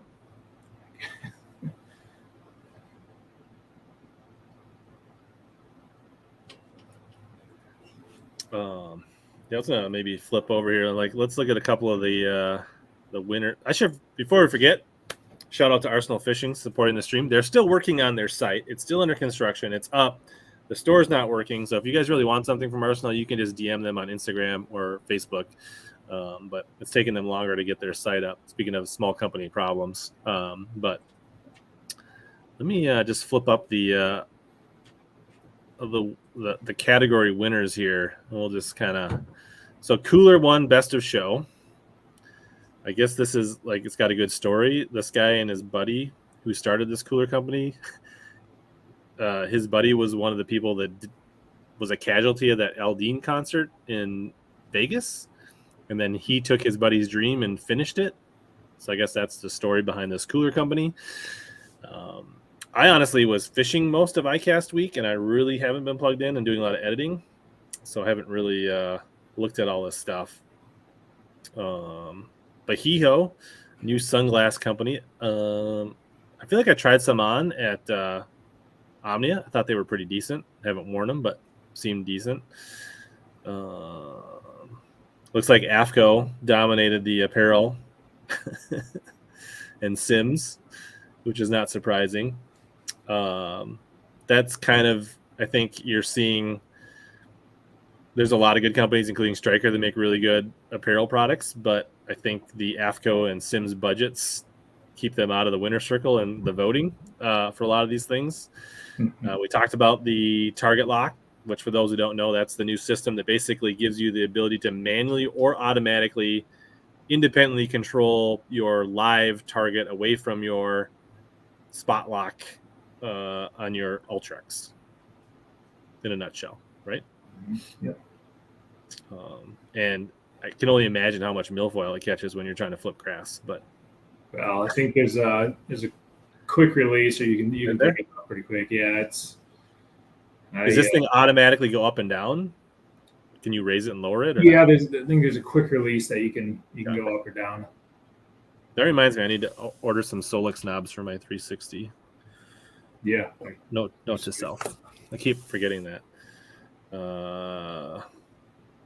The pure fishing witness weigh net, that just, I mean, it sounds cool, but I don't know how a net scale will stay calibrated. So for the tournament guy or making legitimate weighing, it just seems like, I mean, we all know how we treat nets in the boat. I don't know how you think that thing's going to stay like calibrated. We got a jig head. That's pretty exciting. This new braid. And then Berkeley kind of dominated with their slobber knocker and blade minnow. But I don't know, nothing super exciting here in the winners. There's the Stella. The working man's reel. The thing is, like, this wins. Obviously, it probably literally is probably the best spinning reel that came out. But like, I don't know, what is it, like 750, 800? What is Stella's? Somewhere yeah, they retail right closer to 800. But I mean, most people should be more excited about that new whatever $150 price point reel. Mirabelle, man, that thing is That's a sweet. Have you fished one yet or tried one? Or I haven't. I mean, I've played with them. I haven't actually had one on the water yet, but I'm actually going to order a bunch of them and use them for tournament fishing, and I'm going to use them for guide reels as well.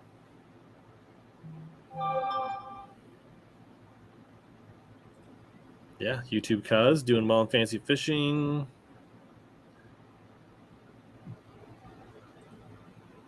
Yeah, you can never have too many tabs open in Chrome. This freshwater rod, I heard some controversy about this. Yeah, I didn't really understand that. I did see that, and I don't know how true this is, so take this with a grain of salt. But evidently, there's a small custom rod maker or a component maker that has like a musky rod custom builder that has this like pistol grip design for their rods. I guess for certain big baits, whatever they are in musky, that is ergonomically beneficial. And I guess St. Croix had meetings with this company and talked to them about intent about licensing and working together with them to do something, and then just cut off talks and came out with their own. I don't know how true that is, but that's what the rumors are going around Facebook and things like that.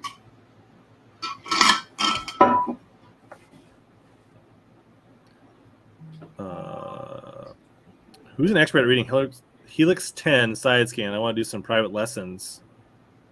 Do you do any private lessons? Are you an expert, Joel?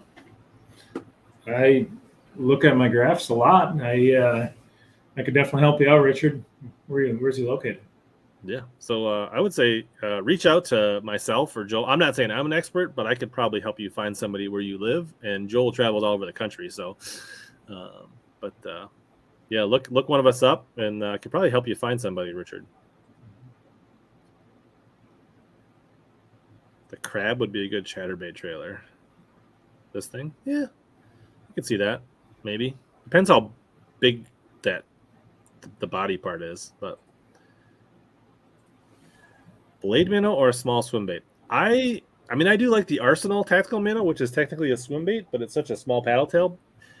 I don't typically like a big paddle tail on my chatterbait trailers. I like something that's kind of like the blade minnow, but I don't know. I don't see much advantage to the blade minnow over many other chatterbait trailers already out there. I'm sure it's fine product, but I'm not sure why that one best in show other than marketing dollars hard at work.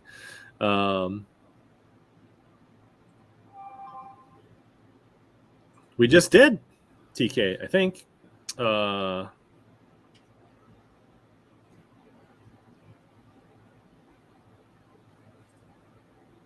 Brad, we go. I mean, we'll probably be on for half an hour, give or take. Did he win the tournament? Yeah, we want to get a report. I mean, ICAST, SMICAST. We want to know how the Wednesday nighter went, Brad.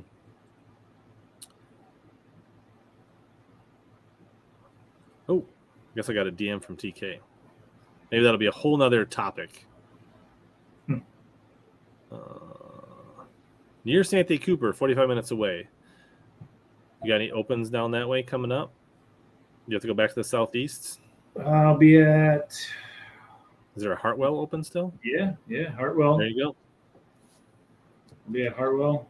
Joe Willert Fishing on all your favorite platforms. Yeah. Shoot me a DM. We can try to figure something out if you're going to be over that way, or I'll be at Hartwell, and I think that's probably.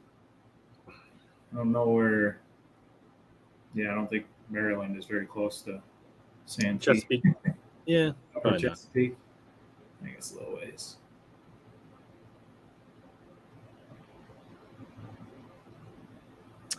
Yeah, the other thing they have, I don't know, I didn't do like great research on all the things. What were some of the things so I kind of reached out to the, so they said the Gambler brought back the Spin Ninja spinnerbait. Are the hatchet blades the best blades for grass? TK. Any thoughts on that? I'm not a big spinnerbait guy, and I don't know that I ever owned the Ninja spinnerbait, so I don't know where it excels. Maybe you could comment, TK. It seems like that's a question right up your alley. Yamamoto Nico crawler worm, better shimmy than the original Senko? I'm not sure. Yeah, I was just thinking, how do you see all the winners and losers? Jason says the Zaldane spinbait was the biggest loser for being the biggest knockoff.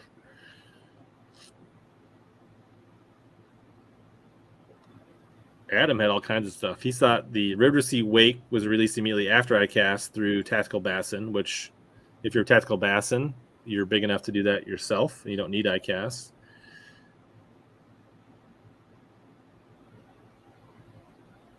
That is a lot to read.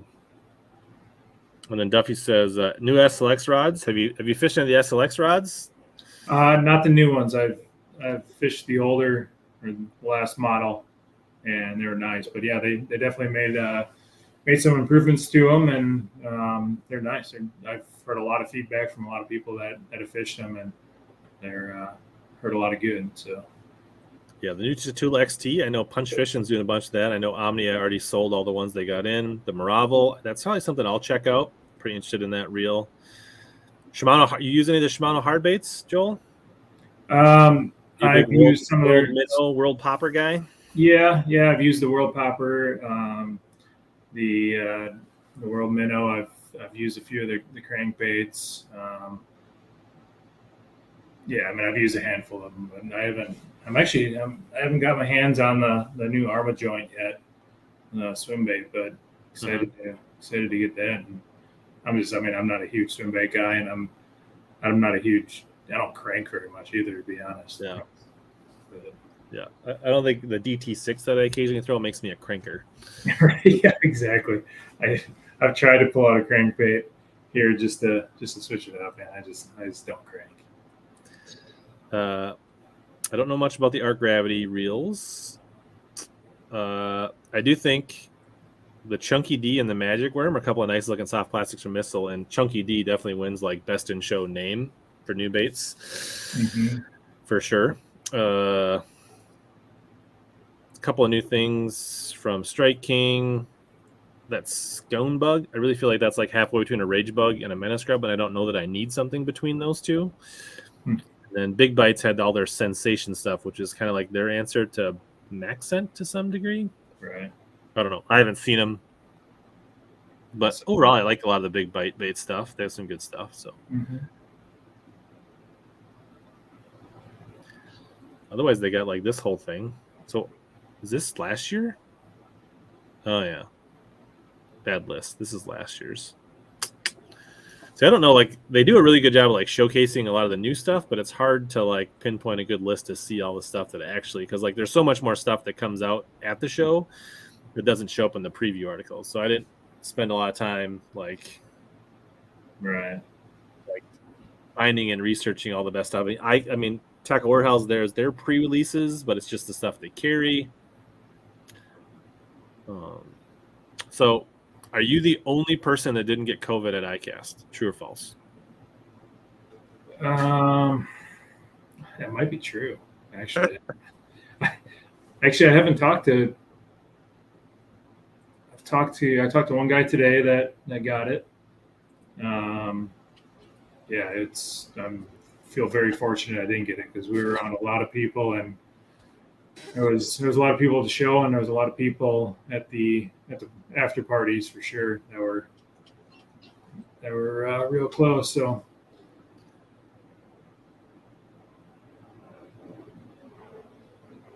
I think you were flying solo this year. I was flying solo. Yeah, I just honestly I kind of winged the trip. Like I said before, I decided on, was it Wednesday night or Tuesday? Yeah, we were literally going to have the show last week, and then Yeah. Joel's like calls me at like noon. It's like, did you make the thumbnail yet? I think it was later than that. I think it was like 6 I think it was p.m. noon on Tuesday, or like, yeah, it was like Tuesday. Yeah, something like that. Yeah, I don't remember. I know I bought a ticket late in the afternoon and flew out the next morning. So, and yeah, so I rolled down there solo. Ooh, that's a rough one. Randall Tharp has dropped out of the pro circuit at Champlain due to COVID. Really? So if you've got Tharp on your fantasy fishing team,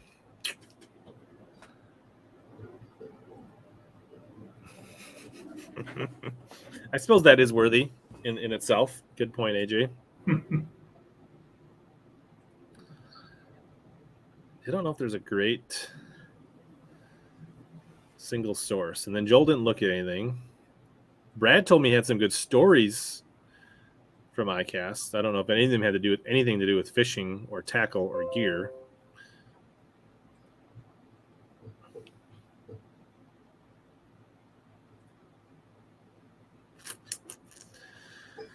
Oh, yeah. So I guess anybody in the chat here have any other products they want to discuss or things they saw at ICAST? Be interested in looking those up here. We could probably look at Tackle Warehouse on the new stuff. Otherwise, I didn't do as much research for this as I thought I should have. So you got 4 opens coming up. When's the next open coming, Joel?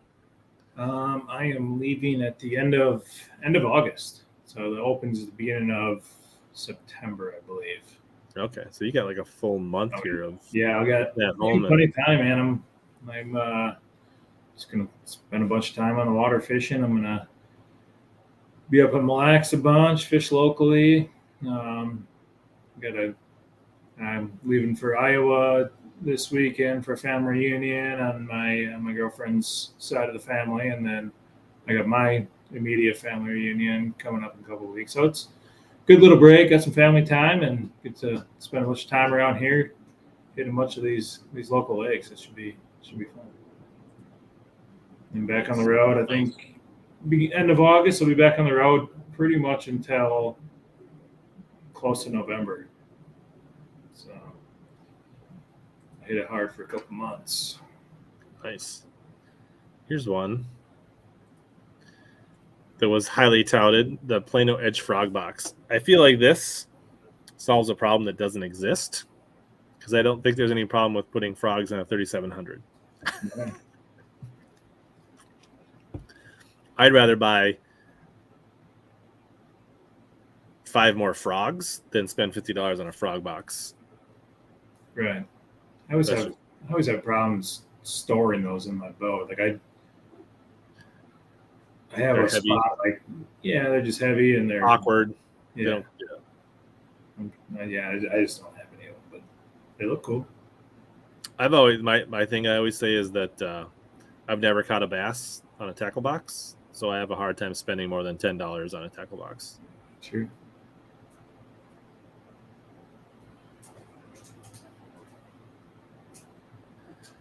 Let's see here. So somebody said the new Shimano spinners they're excited about. Are they like spinner baits? I have no idea. Do you know about that? Spinning reels, maybe? Well, maybe it is the spinning. Yeah, maybe that's what he's talking about. The Fish Lab creature bait?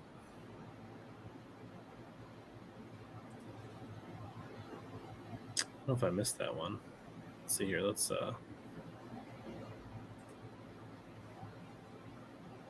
ICAST new releases. So let's see. You can do this by brand.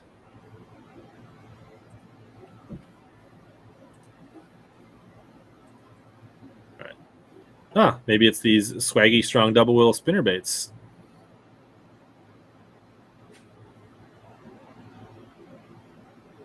Nothing like a good $12 to $13 spinnerbait. Yeah. Arrived this fall, available for pre-order. Kind of reminds me of like a Megabass, or I'm trying to think, there was Lucky Craft, maybe some of the Lucky Craft spinnerbaits that came out a while back. Kind of has a similar kind of that JDM spinnerbait look. Oh, that JDM look. Yeah. Yeah, I definitely haven't got my hands on any of those yet. Come on, Joel. And then we talked about the Maravel, 129 to 139. Yep, it's a good spin reel.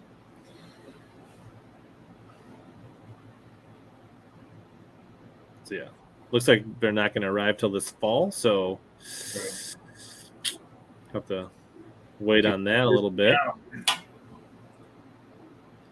Joel's already got 10 of them. I don't, but I'll definitely have a few. I don't know if the Fish Lab is in here.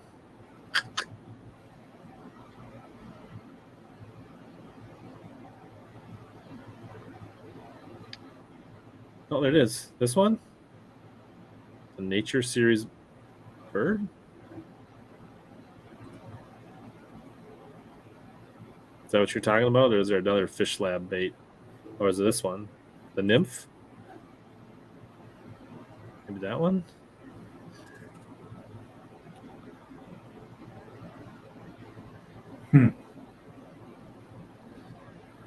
Yeah, Queen Tackle kind of did to some degree what the Slobber Knocker already did. Is this the Flutter Nymph, or is there a different nymph? How many Fish Lab nymph baits do they have? Look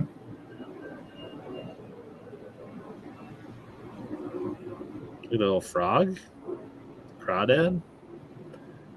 Yeah, the Spro Chad Shad. The Chad Shad is a clearly a bait that has been in high demand, and that collaboration with Spro is actually pretty exciting because, in theory, if they can pull it off and make it at a high volume, right, then I think this bait retails for north of $150 if you can get it. If you're not buying it on the flip market, if you can even get one. And now the thought that you can be getting, hopefully, that fish catching quality for $60, that's pretty sweet.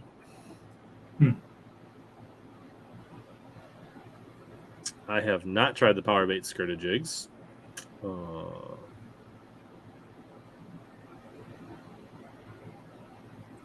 Brian says nothing special on the Berkeley jigs. Best topwater walking bait from both of you.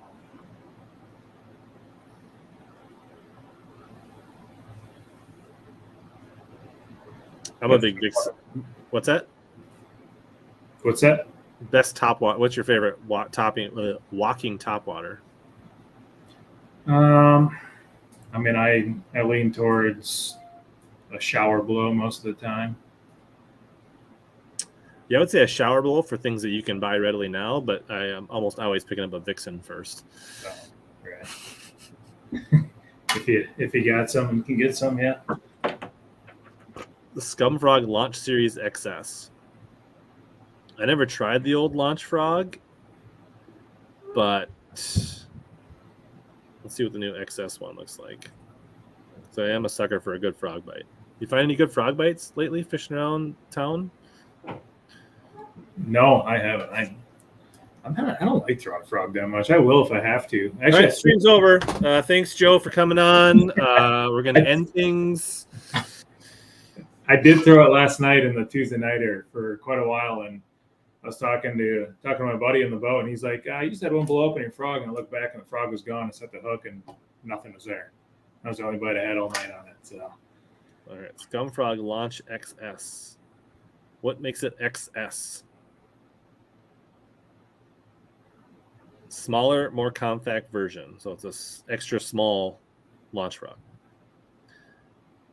I don't know if I'm sold on the launch frogs yet.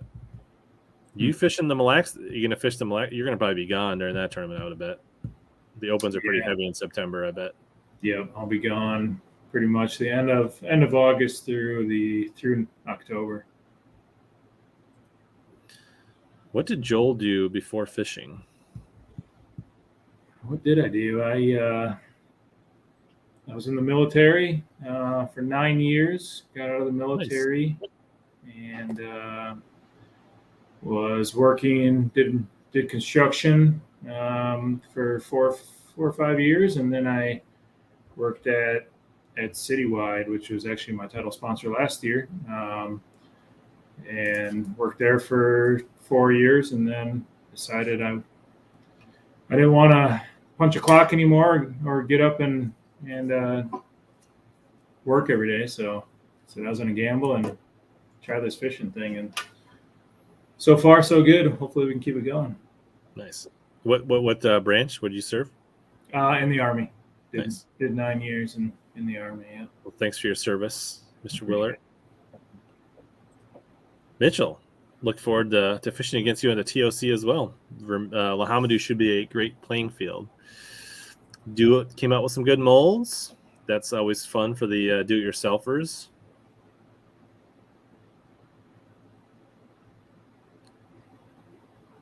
Well, it looks like they have the tapered wire, which I think was the Vibrashaft. Stanley Vibrashaft was the first person to taper their wires.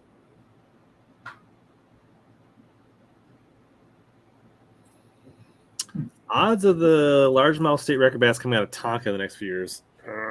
I don't know. They did catch a freak out there. They caught an 8. Although I don't know if the blackfish scales are weighing a touch heavy. It was a monster regardless, right? It was probably at least a 7.5 if it wasn't an 8. But yeah, I don't know. Still a big jump to get to 9 pounds from 8 pounds. So I don't know. I feel like it's probably more likely to come out of a southwest Minnesota swamp lake than Tonka, right. But I could be wrong. It's like a 200 or 300 acre lake that doesn't get much pressure.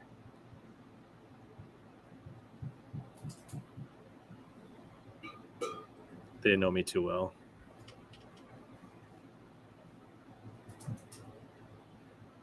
Launch frog is gas. Z-Man. Oh, we didn't talk about the Hellraiser. Have you seen the Hellraiser?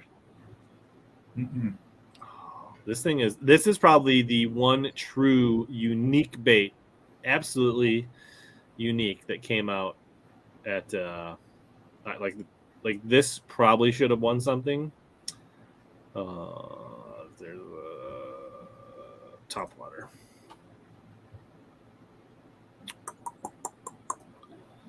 The Z-Man Hellraiser. It's got to be on here.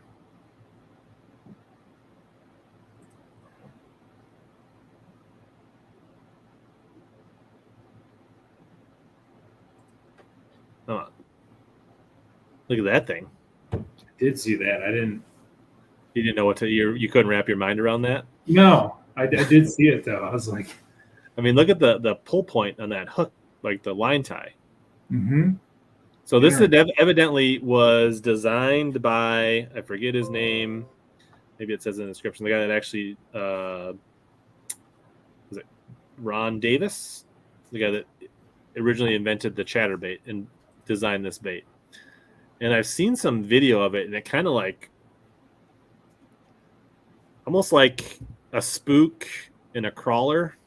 Topwater had a baby, but it rides really ass down, right? That blade, and then it like swims, like might be like a big Florida deal with the needlefish.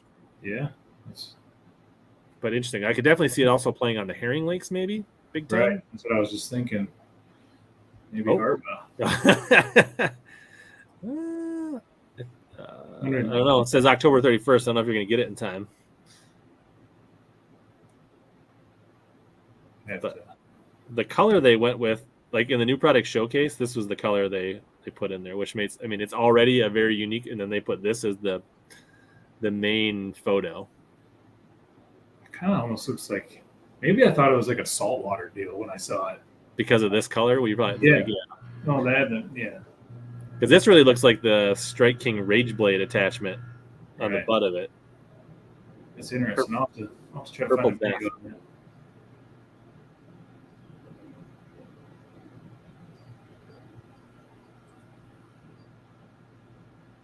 Yeah, so I saw this briefly.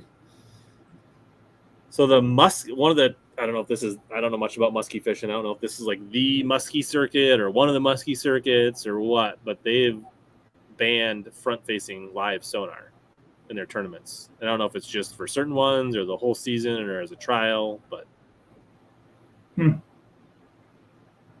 which I could see for muskies. Kind of could. I mean, I don't know. I'm a little bit torn on this because muskies, I could see because they probably stick out on live sonar really well, right? Like a muskie, I'm sure you've seen big pike and muskie. They have a very unique shape on live, I imagine, right? Mm-hmm. And in some situations, now on a grass lake, probably wouldn't help you, but on lakes that don't have grass, I would imagine muskie could be easy to stock, but I don't know. I've never fished for muskies that way or fished for muskies a lot to know whether that's really like, can you like stock a muskie like you can stock a smallie on Green Lake and Spicer and just keep casting at it and pester it? I don't know. Right. But interesting. Yeah. And does this set a precedence for other tournaments? I could definitely see local tournaments, smaller tournaments, league night tournaments following suit, right? Like, because front facing doesn't always play, but it does play at times. And at least where we live in our local derbies, front facing probably doesn't play a ton because we have so much grass and stuff. I mean, right. But it does. Bonus fish here and there. But so I could see, like, if you're really fishing a local league, $100 a night, $50 a night, I could see putting some limitations on this just, because like you're kind of, stifling and barrier to entry and that kind of stuff. But I don't know. I don't think in bass fishing we're going to see it at the top level being restricted anytime soon.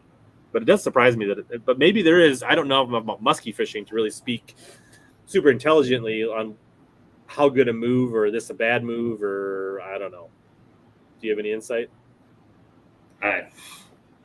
We need to have Cody. If I was to go muskie fishing, I think it'd be awesome to use a Mega Live and target them that way.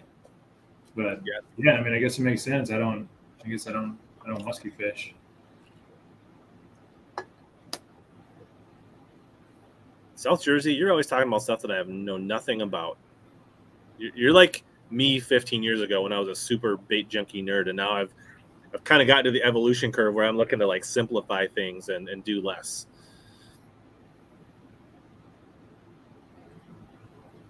This seems like an easy answer. 100% the classic.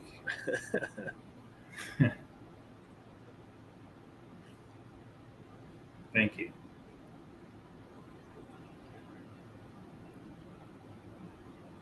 Slow retrieve or walking the dog bait.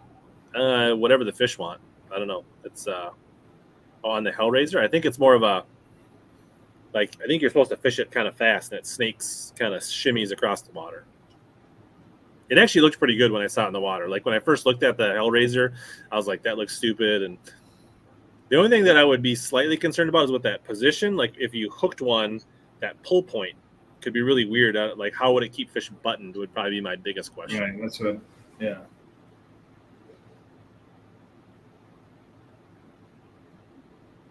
And then does that back blade block the hook from hooking things? So hookups and keeping them hooked would be my biggest concerns with the Hellraiser. You're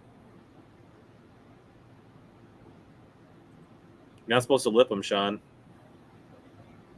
I don't have live yet. I'm still torn on whether. Oh, here you go, Joel. You've got both. I'm going to have live, and I'm going to have shallow water anchors. Which one should I put on the Camus first?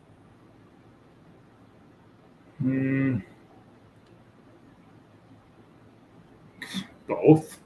I mean, I use them both. So, Probably.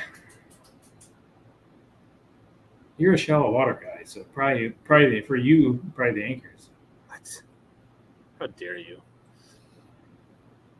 I don't know. Well, we'll see. You can see the live on Prior, and I've fished a couple times with it. dude, it's sweet. I was out today on a small South Metro lake, and I caught a lot of fish on it today. Just seeing them cruising around. It's one of those things that I just got it on my boat this year, and I've always had the 360. I was like, I don't need a live. I just use a 360 all the time. It's one of those things that I thought I didn't need it, and now that I have it, I was like, how did I live without it?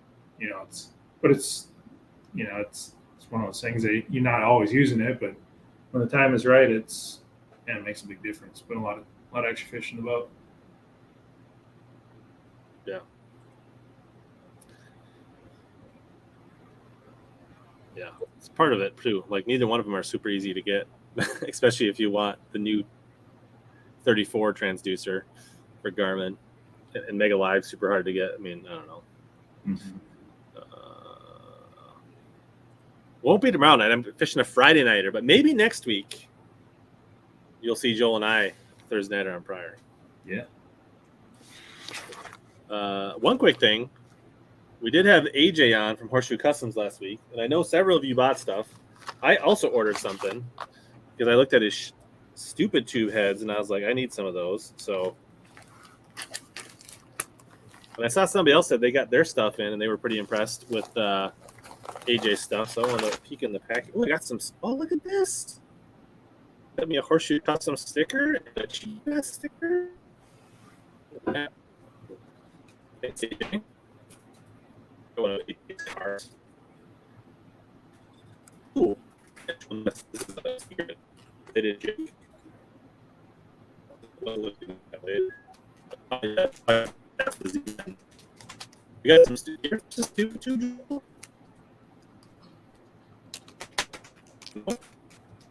Big tube guy.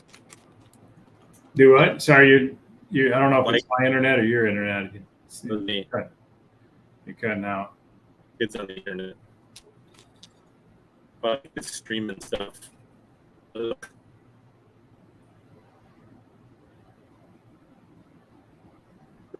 Nope, still lighting. Let's see. We'll stop this. A second here. See if that helps.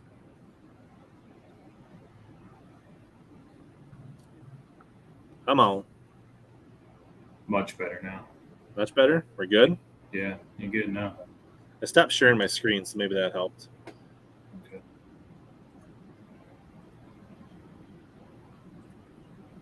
But so you ever stupid tube? No, No. I've thought about it so many times. I actually watched, I think, your YouTube video of you rigging that. Yeah. So AJ had some pretty good looking stupid tube hooks. So we ordered some from AJ. Good. Nice EWG. Yeah. So let's try rigging one up here. So we got a little like a 3 3/4 inch tube maybe. So we're gonna see how this fits in my little tube here, AJ. I'm gonna live test this.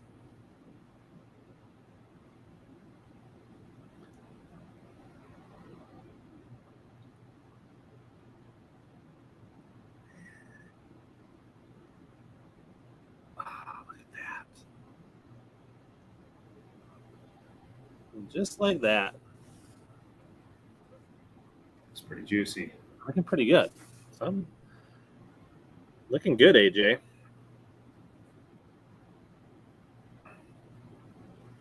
So if you guys haven't tried it out, go ahead and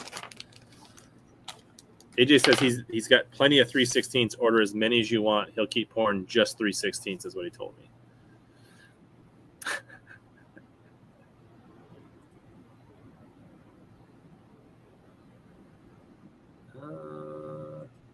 Fat Ica tube. Yeah, I don't know. A little bit different bait, but yeah.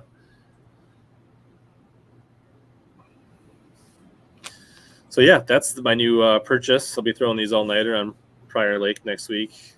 catching 12-inch bass with Joel. It'll be a good time. Yeah, I like the wide gap for my this, and then I use my agitator heads a lot for this. But you kind of to rig it correctly, or a shaky head. I think I'm still live. I don't know if are you live, Matthew? I'm not sure. Are we like in the Matrix? I'm not sure what's going on here.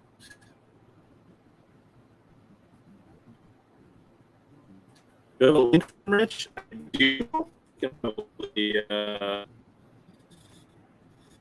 that in here. You can search Horseshoe Customs. But not to get here.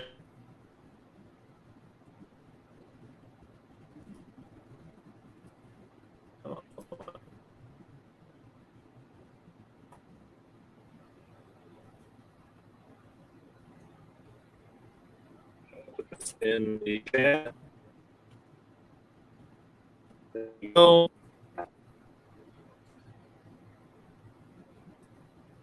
Oh boy. Yeah, we got internet problem.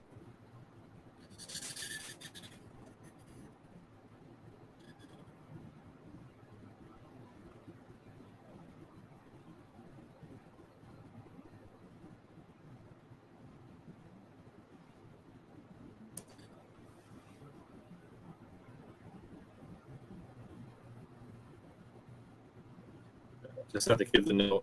Stop using all my. You're breaking up real bad again, Rich. Yeah.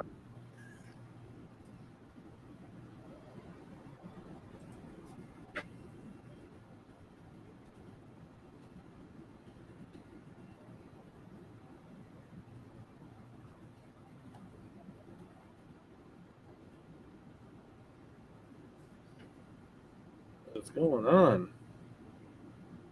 All right. Is that any better? Am I back? You're good now. I don't know. I just texted my children to get off the internet. Maybe that helped.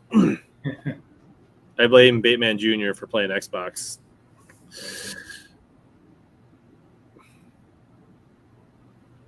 But all right. So I just posted the link, I think, for the Stupid Tube.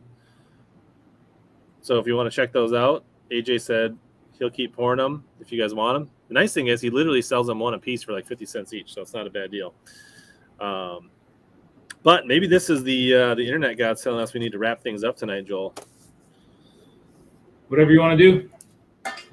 I'll hang out all night. Or I'm guessing Lightner must have ripped him up, and he's celebrating the Wednesday nighter. So what to see in the future. But so thanks for Joel coming on. If you want to follow Joel along on his adventures, you can check out The Sickness on YouTube, right?